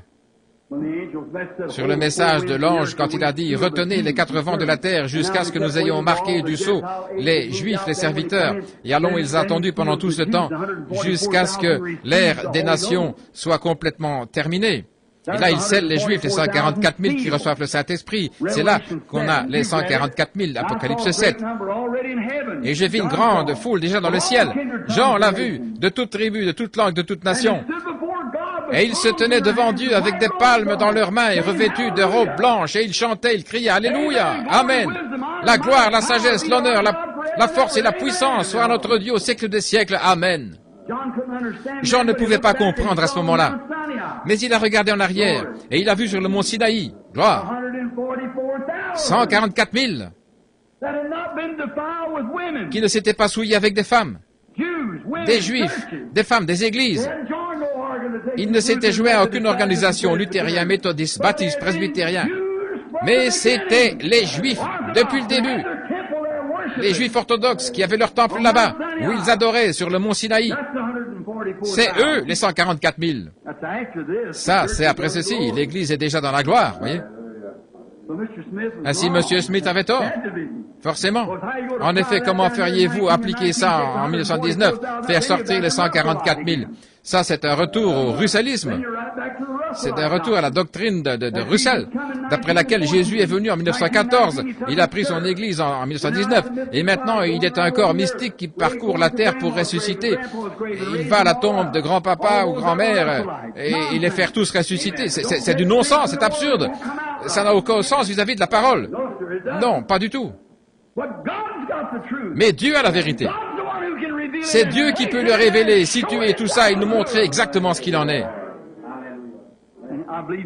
Je crois qu'il va le faire. Moi, je ne sais pas ce qu'il en est. Je vous dis la vérité. Moi, je ne sais pas. Mais seulement je mets ma foi. Je mets ma foi en lui qu'il va le faire. Ainsi, vous voyez, jamais Dieu n'a traité avec les Juifs. Je veux que vous reteniez bien ça en tant qu'Israël. C'est là que j'essayais de dire à ce frère qui est assis ici. Tenez-vous loin d'Israël. Tenez-vous loin de là, vous tous qui parlez d'aller convertir les Juifs, avant que ce message soit terminé. Vous verrez que c'est ainsi dit le Seigneur, par la parole et aussi par l'Esprit. Israël sera converti, toute la nation, en une nuit. La Bible le dit. Mais l'Évangile n'est même pas pour eux. Il y a quelques renégats qui sont en dehors, et ainsi de suite, comme ça, qui entrent et qui sont en dehors du corps principal des Juifs, qui entrent et reçoivent le salut. C'est vrai, je crois ça de tout mon cœur. Mais souvenez-vous, en tant qu'Israël est en dehors de son pays, ils ne peuvent pas être sauvés. Et maintenant, ils retournent, et ils seront sauvés, toute la nation, au complet, en un jour. La Bible le dit. Un jour ramènera entièrement tout Israël à Dieu. Quelle chose de tellement puissant va arriver en Israël un de ces jours, que ça va ébranler la nation tout entière. Même le prophète s'est écrié et il a dit, « Tu as fait cela en un jour. » En un jour. Ils le verront. Quelque chose de puissant va arriver. À mon avis, ce sera un prophète puissant qui paraîtra et qui se tiendra devant Israël pour leur prouver que le Messie est toujours vivant. Que ce Messie qu'ils ont rejeté, maintenant ils lisent cette Bible, la Bible d'Israël. Ils la lisent de droite à gauche, c'est leur manière de lire. Vous savez comment, dans la langue juive, quand ils lisent cela, Pétrus leur a envoyé 1 million de Bibles. Ils ont dit, si ce Jésus, c'était ces Juifs qui avaient été ramenés d'Iran, de par là, ils n'avaient jamais entendu parler d'un Messie. Et au moment où ils allaient retourner dans leur patrie, eh bien, ils ne voulaient pas monter dans l'avion. Ils en étaient encore à labourer avec les anciennes charrues. Voyez? Combien ont lu ça dans le magazine Look, et dans le Time?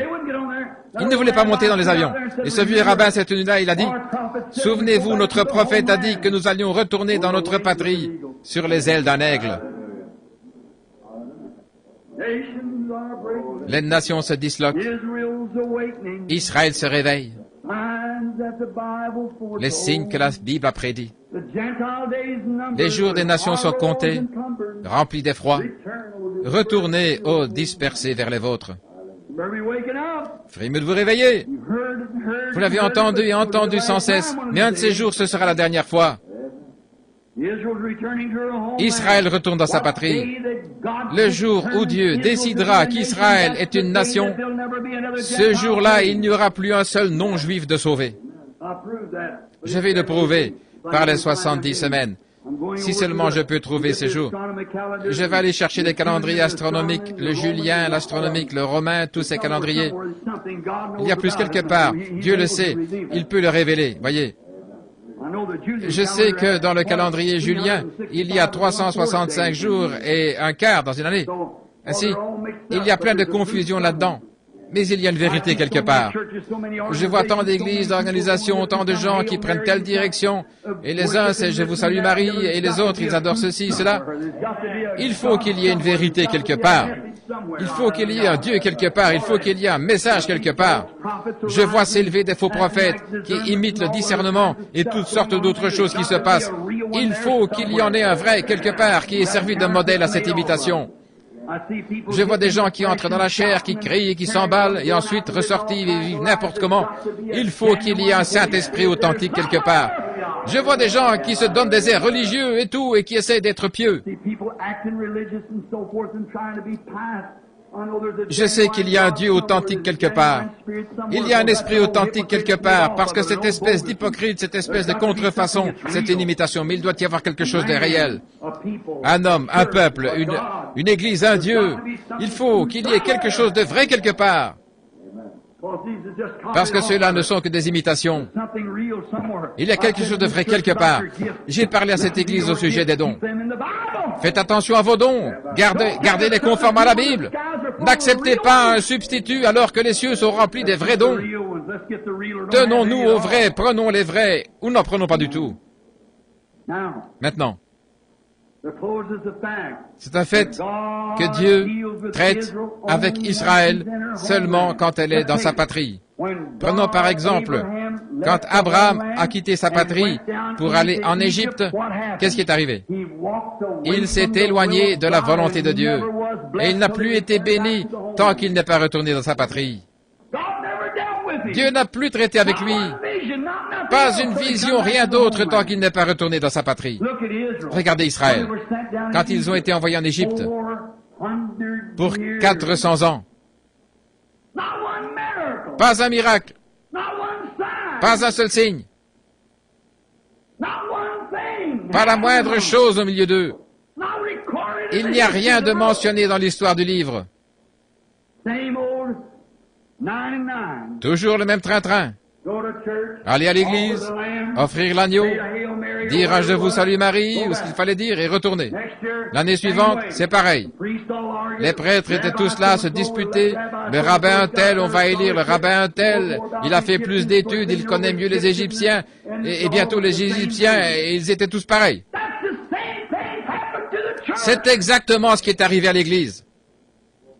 Nous nous sommes faits méthodistes, baptistes, presbytériens, et nous, on est diplômés d'Hartford, on est diplômés de Wheaton, on est diplômés de quelque part, ou bien de Bob Jones, on est licencié en lettres, on a un doctorat en théologie, en droit, autre chose.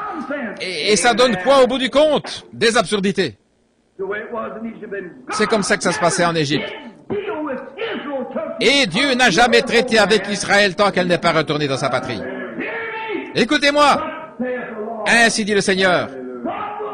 Dieu ne traitera pas avec son Église tant qu'elle ne reviendra pas dans sa patrie. Le message de l'heure. Revenez à l'original. Laissez tomber vos idées méthodistes, baptistes, presbytériennes, pentecôtistes, des assemblées, des unitaires, des trinitaires, de la quintupité, et quoi encore? L'Église de Dieu, les Nazaréens, les pèlerins de la sainteté, l'Église de Christ. Tous des mouvements antichrist. Et je me rends bien compte que ceci va partout dans le monde. Tous dans l'erreur. Tous du diable. Oh là là, il y a des hommes saints dans chacun d'eux. Il y a des gens saints dans chacun de ces mouvements. Mais l'organisation elle-même n'est pas de Dieu. Et Dieu ne la bénira jamais, il ne l'a jamais fait. Je demande à tout historien, vous qui entendez cette bande, de m'écrire pour me citer une seule fois où l'Église s'est organisée et où Dieu ne l'ait pas mise au rencard pour ne plus jamais traiter avec elle. Dites-moi quand il n'a jamais redonné du souffle aux luthériens, aux wesleyens, aux méthodistes, aux pentecôtistes. Jamais. L'organisation est restée là, à se corrompre et à pourrir. Dieu a pris des individus.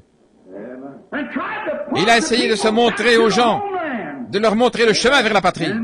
Et alors, ces individus, tellement faibles et tellement efféminés, avec leur diplôme, et qu'ils ont organisé une autre organisation, ce qui a donné un fils de l'enfer 2 fois plus qu'au départ.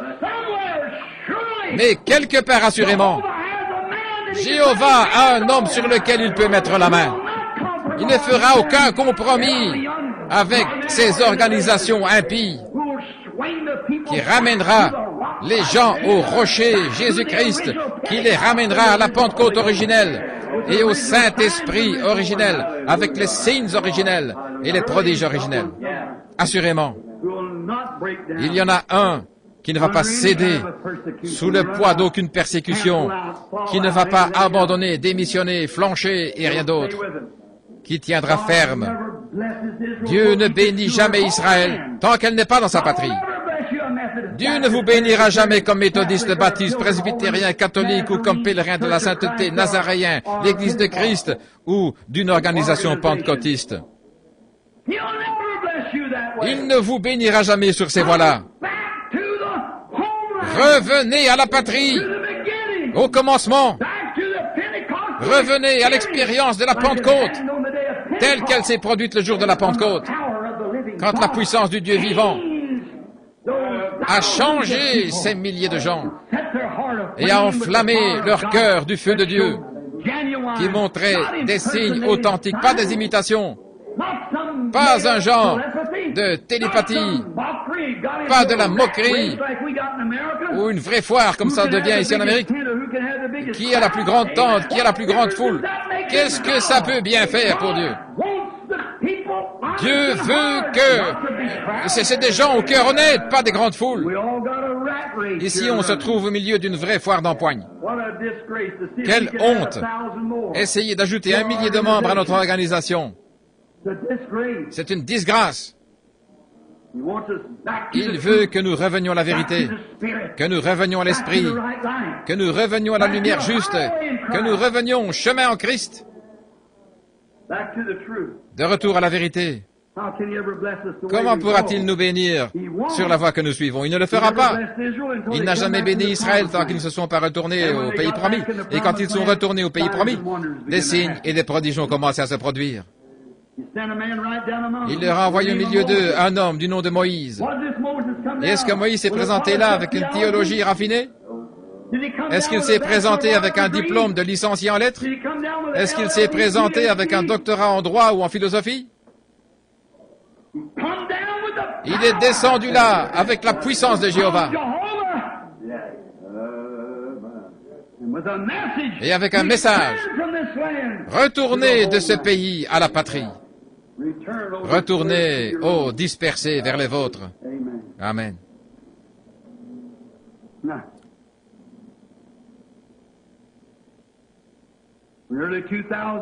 Voilà bientôt 2000 ans que les Juifs sont hors de leur patrie, dispersés aux 4 vents de la terre.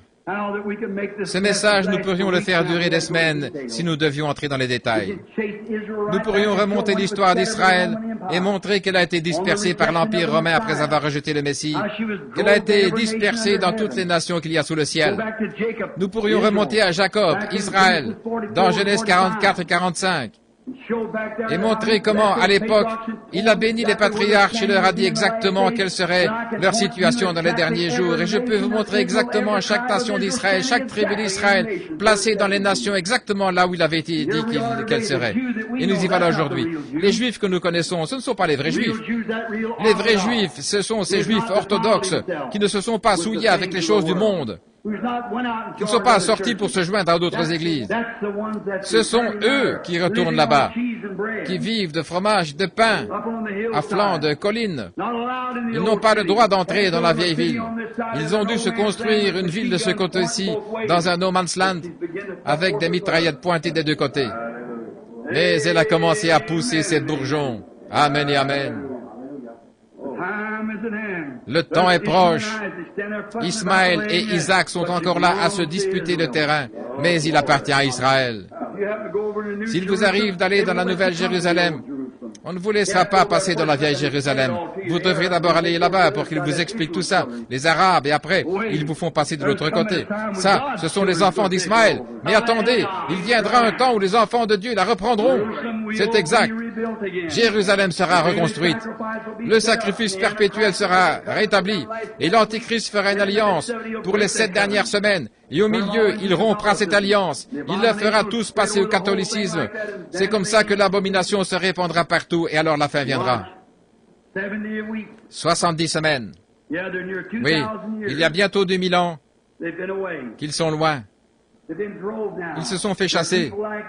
Ces gens-là sont comme du temps de Pharaon, quand son cœur a été endurci. Il a dû endurcir le cœur d'Hitler. Des millions d'entre eux sont morts. Voyez cet Eichmann qui est coupable d'avoir tué 6 millions de Juifs. 6 millions d'âmes, d'êtres humains, des bébés, des enfants, des adultes, tous mis à mort. Eichmann, un seul homme. Regardez la Russie. Comment on les a chassés de là? Partout où ils ont été chassés. Ils ont été une nation méprisée. Mais parce qu'ils aiment leur argent, ils sont revenus. Mais il y a une petite minorité qui, elle, retourne en Palestine. Amen, frère. Quand vous la voyez commencer à retourner dans sa patrie, maintenant il y en a assez là-bas pour en faire à peu près 144 000. Et qu'est-ce qui arrive? Ils vont reconnaître leur Joseph. Ne vous en faites pas. Oui, monsieur. Et ils sont tous là à attendre que ça arrive. Et à l'heure même, les nations les ont reconnus comme nations l'année dernière. Quand ça se produira, la fin se rapproche. Ce sera le départ de l'Église, des nations. Alors, d'une minute à l'autre, Dieu pourrait dire, Israël est mon peuple. À ce moment-là, ce sera terminé pour les nations. Ils fouleront aux pieds, a dit Jésus dans Matthieu 24. L'abomination qui cause la désolation, ils fouleront aux pieds les murailles de Jérusalem jusqu'à ce que la dispensation des nations soit terminée. Une fois celle-ci terminée, alors les Juifs retourneront dans Jérusalem pour rétablir le temple et le culte dans le temple. Nous verrons tout ça dans les messages à venir, les 70 semaines, les 6 buts de cela. Maintenant, je vais lire avant de terminer, parce qu'ensuite ce sera à peu près le moment de rentrer chez nous pour revenir ce soir à 7 heures. Tout d'abord, si vous voulez le noter, pour faire cesser les transgressions, Daniel, chapitre 9, verset 24, pour faire cesser les transgressions, 1, pour mettre fin au péché, 2, pour faire réconciliation pour l'iniquité, 3,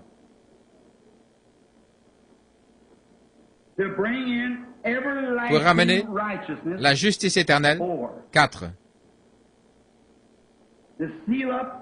pour sceller la vision et la prophétie, 5, pour oindre le Saint des Saints, 6. C'est ce que nous verrons ce soir. Dieu qui fait s'accomplir. Je vais reprendre pour que vous saisissiez. Premièrement, faire cesser les transgressions. Deuxièmement, mettre fin au péché. Troisièmement, faire réconciliation pour l'iniquité. Quatrièmement, amener la justice éternelle. Cinquièmement, sceller la vision et la prophétie. 6, oindre le Saint des Saints. Maintenant, je vais vous lire dans la Bible. C'est au verset 24. 7 semaines ont été déterminées sur ton peuple, les Juifs, et sur ta cité sainte, Israël, les Juifs, Jérusalem, pour faire cesser les transgressions, 1, pour faire mettre fin au péché, 2, pour expier l'iniquité, 3, pour amener la justice éternelle, 4, pour sceller la vision, 5, la vision et la prophétie, et pour oindre le Saint des Saints, 6.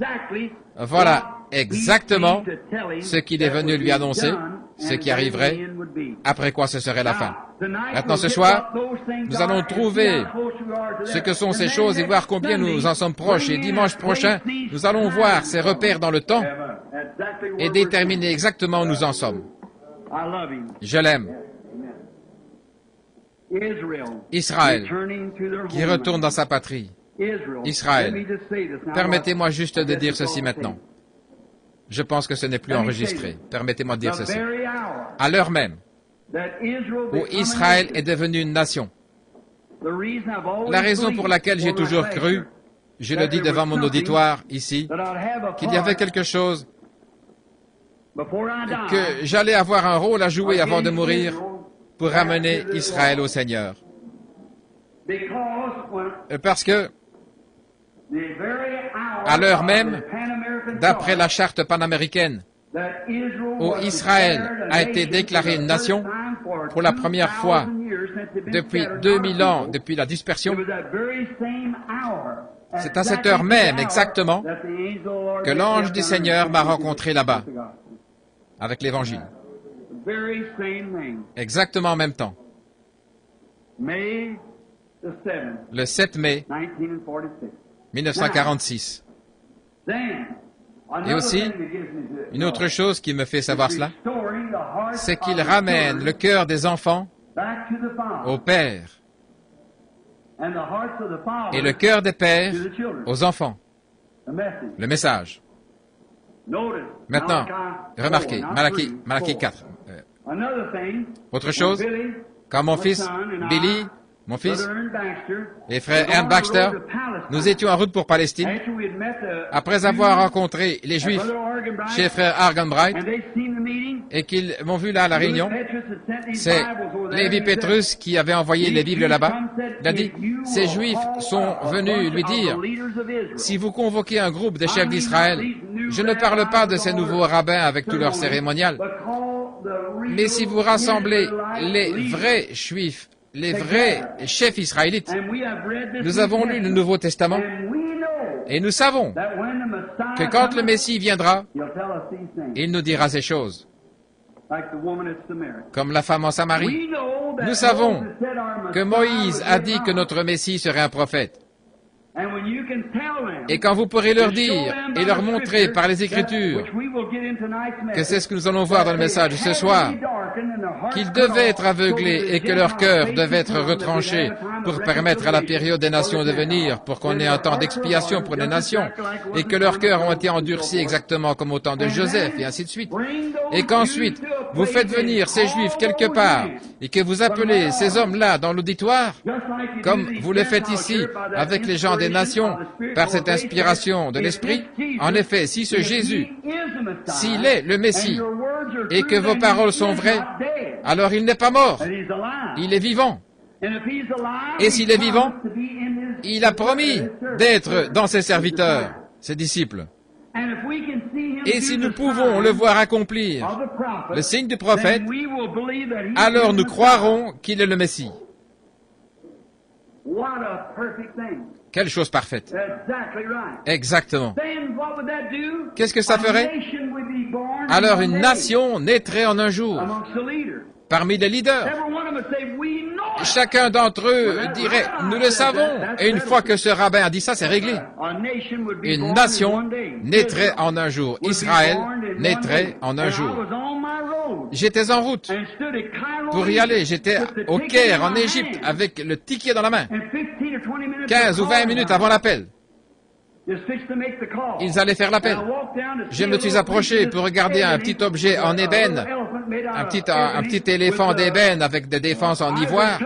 J'allais l'envoyer à un médecin de mes amis, le docteur Samader, comme presse-papier. Je regardais ça et quelque chose m'a dit, ce n'est pas encore l'heure. Reste en dehors de la Palestine. Je pensais, c'est juste moi qui ai pensé ça. Et j'ai continué mon chemin. Ce n'est pas l'heure. Je me suis retourné derrière le hangar.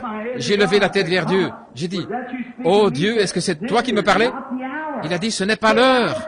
Reste en dehors de la Palestine. Ce n'est pas le moment maintenant. Alors j'ai pris mon billet Je l'ai échangé et je suis allé à Rome et revenir par Lisbonne au Portugal et de la rentrée aux États-Unis. Ce n'était pas encore le temps. L'iniquité des nations n'est pas encore arrivée à son comble, jusqu'au bord de la coupe, mais un jour, ça viendra. Et Dieu enverra quelqu'un là-bas, un prophète. Et il leur prouvera. J'espère que Dieu va le susciter sans tarder, qui qu'il soit, qu'il va le susciter rapidement. Je crois que ça doit venir. C'est pour ça que nous faisons cette étude, parce que nous en sommes tellement proches. Et souvenez-vous, à l'instant même où les Juifs reçoivent Christ, l'Église des nations est partie. Alors les nations voient les fléaux être déversés sur eux, la tribulation, et dire que des hommes, d'éminents docteurs, enseignent, et avec la Bible devant eux, qu'ils déclarent que l'Église passera par la période de tribulation. Alors qu'il n'y a pas un seul passage dans la Bible qui le dit. Ils n'ont rien sur quoi s'appuyer. Il n'y a pas longtemps, un homme m'a dit, Macpherson enseignait que l'Église allait passer par la tribulation parce que nous serons des lumières qui brilleront pendant cette période-là. Ce sera Israël à ce moment-là, pas les nations. Ceux des nations sont partis, l'Église. Eux n'ont pas du tout à passer par la tribulation. Le dragon fit jaillir de l'eau de sa bouche, chapitre 17, et il fit la guerre au reste, les vierges endormies.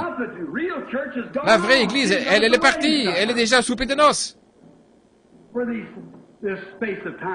Pour cet espace de temps, pour le souper des noces. La dernière semaine. Et c'est là que la tribulation prend pied, avec les locustes et les persécutions qui s'élèvent contre les églises, les choses comme ça. Et puis à la fin, au chapitre 19, la voilà qui arrive avec son époux. Roi des rois et seigneur des seigneurs, son vêtement teint de sang et l'armée céleste qui l'accompagne sur des chevaux blancs. C'est là qu'elle arrive pour prendre sa place pour le millénium. Amen. Béni soit le nom. Béni soit le nom. Béni soit le nom du Seigneur.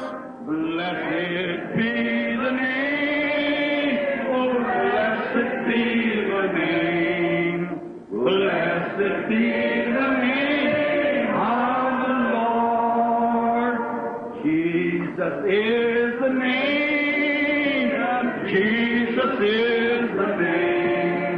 Jesus is the name of the Lord.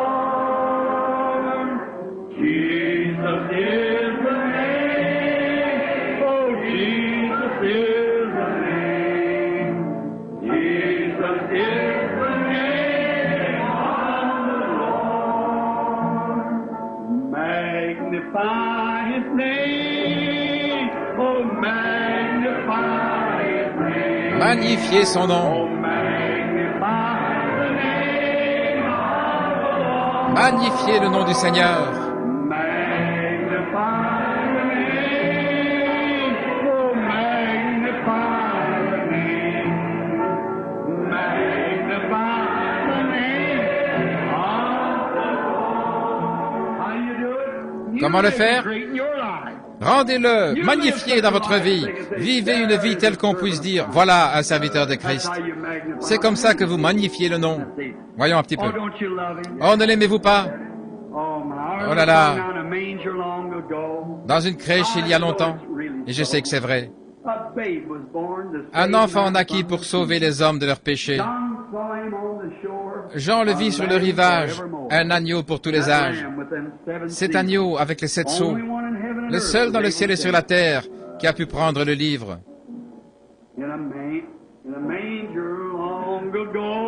Dans une crèche il y a longtemps. Et je sais que c'est ainsi. Un enfant naquit pour sauver les hommes de leurs péchés. Jean le vit sur le rivage. L'agneau pour tous les âges. Blessed be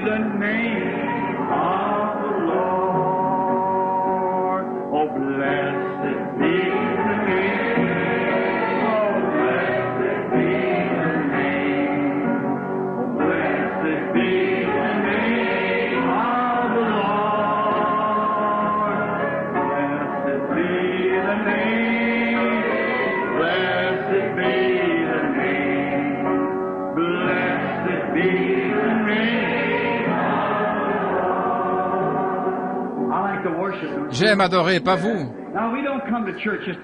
Nous ne venons pas à l'église rien que pour entendre un sermon, ça va avec ça. Mais nous venons à l'église pour adorer. Adorer en esprit et en vérité. Vous avez entendu la vérité, c'est la parole. Maintenant, adorer, c'est lui exprimer vos sentiments.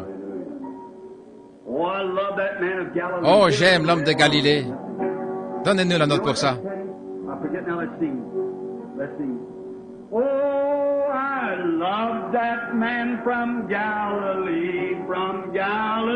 Oh, j'aime l'homme de Galilée. Car il a tant fait pour moi. Il a pardonné tous mes péchés. Il a placé le Saint-Esprit à l'intérieur. Oh, j'aime cet homme de Galilée. Un jour dans le temple, le publicain alla prier. Il a crié, « Oh Seigneur, aie pitié de moi. » Il lui fut pardonné de tout péché. Une paix s'installa à l'intérieur. Il a dit, « Venez voir cet homme de Galilée. » That man from Galilee, for he's done so very much for me. He's forgiven all my sins, place that Holy Ghost within. Oh, I love that man of Galilee. The lame Le paralytique a marché. Le muet a parlé. Sur la mer, la parole fut prononcée avec amour. L'aveugle reçut la vue. Je sais que ce ne pouvait être que la puissance de cet homme de Galilée.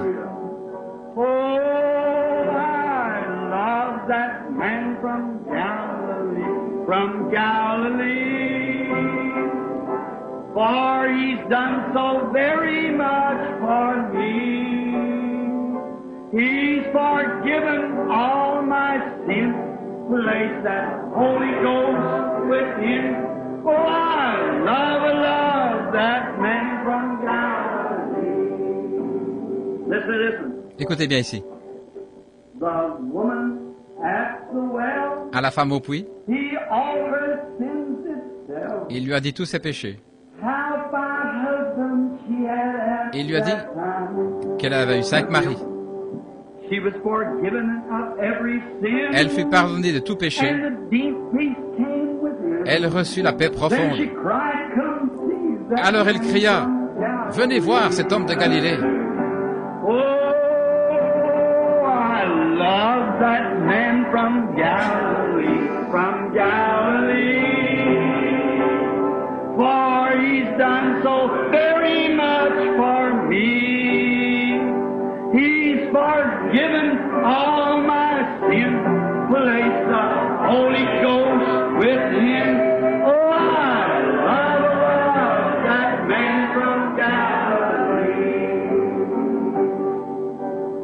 I love him, don't you? Oh, my heart, don't you? Oh, je l'aime de tout mon cœur. N'est-il pas merveilleux? Oh, wonderful, wonderful, Jesus is to me. What is he? Counselor, the Prince of Peace, the mighty God is he. Oh, saving me, keeping me from all sin and shame. Oh, wonderful is my Redeemer, praise his name. Let's just bow our heads and think of it. Courbons la tête maintenant. J'étais perdu. Maintenant je suis sauvé. Libre de la condamnation. Jésus donne la liberté et le plein salut. Il me sauve. Il me garde du péché et de la honte. Merveilleux est mon Sauveur. Louange à son nom.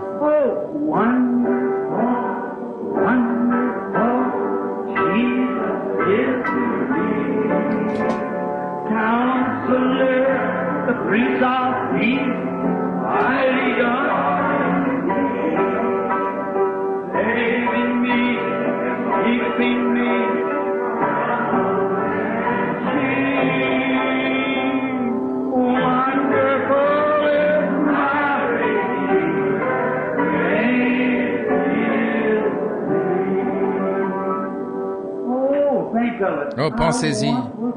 J'étais perdu. Maintenant je suis sauvé, libre de toute condamnation. Jésus donne la liberté et un plein salut. Il me sauve. Qu'est-ce qu'il a fait? Il me garde loin de tout péché. Merveilleux est mon Rédempteur. Louange à son nom. Tous ensemble maintenant.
Je ne l'abandonnerai jamais.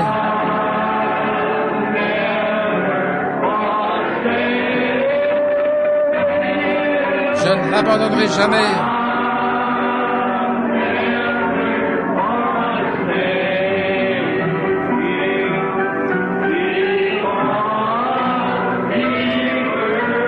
Parce qu'il m'a aimé le premier. L'aimez-vous? Alors vous devez vous aimer les uns les autres. En effet, si vous ne pouvez pas aimer ceux que vous pouvez voir, comment pouvez-vous l'aimer, lui que vous n'avez pas vu? Alors, serrons-nous la main les uns les autres.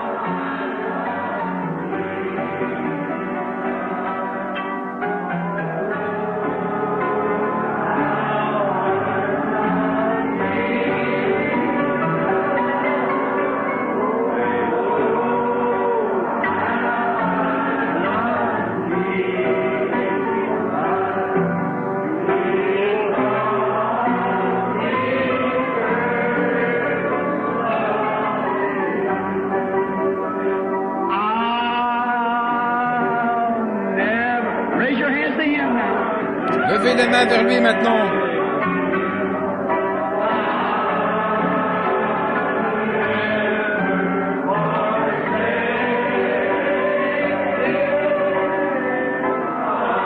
Je ne l'abandonnerai jamais.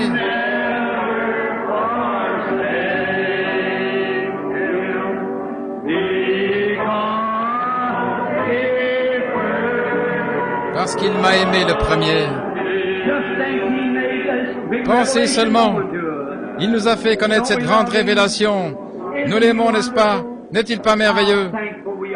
Combien nous sommes reconnaissants pour notre Seigneur Jésus. Il ne nous abandonnera jamais. Voici, je suis avec vous tous les jours. Est-ce que ça vous plaît les 70 semaines de Daniel? Oh, nous l'aimons, n'est-ce pas?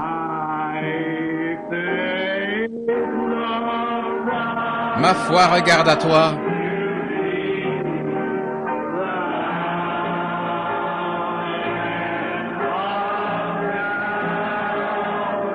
Toi, agneau du calvaire,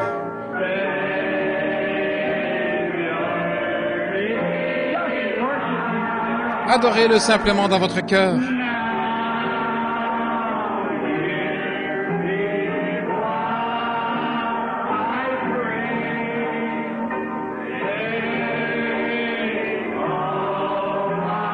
Écoute ma prière. Enlève tous mes péchés.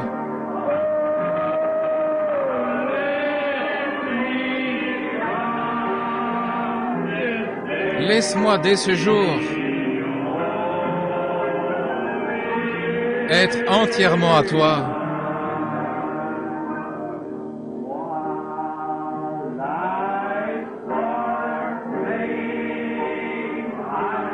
Alors que je marche dans ce sombre labyrinthe,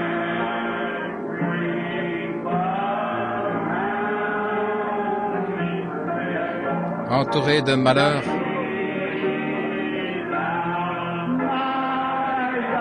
oh, sois mon guide. Guide-moi jusqu'au bout, Seigneur.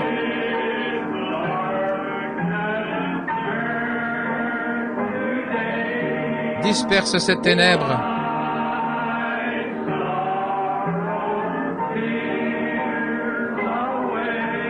Viens essuyer mes larmes.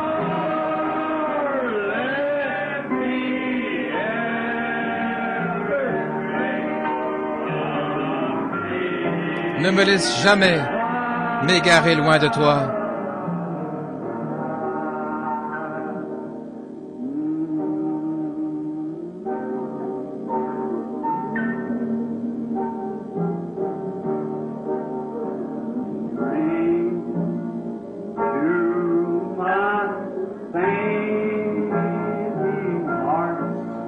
Donne à mon pauvre cœur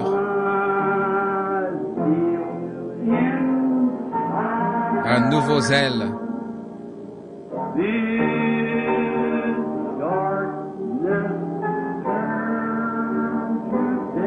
Disperse ces ténèbres.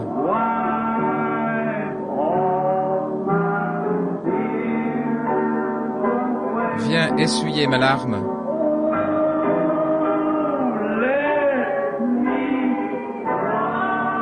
Oh, laisse-moi, depuis ce jour,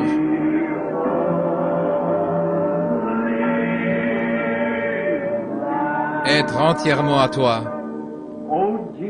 Oh Jésus, nous voyons que nous arrivons près de quelque chose. Le prophète Isaïe en a parlé. Jérémie en a parlé. Daniel a regardé et il a vu ce qu'ils avaient dit. Ça a remué son cœur et il a tourné sa face vers le ciel. Il a jeûné. Il a pris le sac et la cendre. Il voulait entendre pour pouvoir avertir les gens. Seigneur, nous aussi, nous voyons par les livres, par ton livre, le livre d'Isaïe, le livre de Jérémie, le livre de Jacques, de Jean, de Luc, de Marc, de Matthieu, le livre de l'Apocalypse, par tous tes livres que nous sommes près de la fin. Et nous avons tourné notre face vers le ciel dans la prière et les supplications pour voir en quel temps nous vivons, Seigneur. Et nous voyons le jour commencer à poindre. Alors, Seigneur, nous venons à toi. Notre foi regarde à toi en ce moment.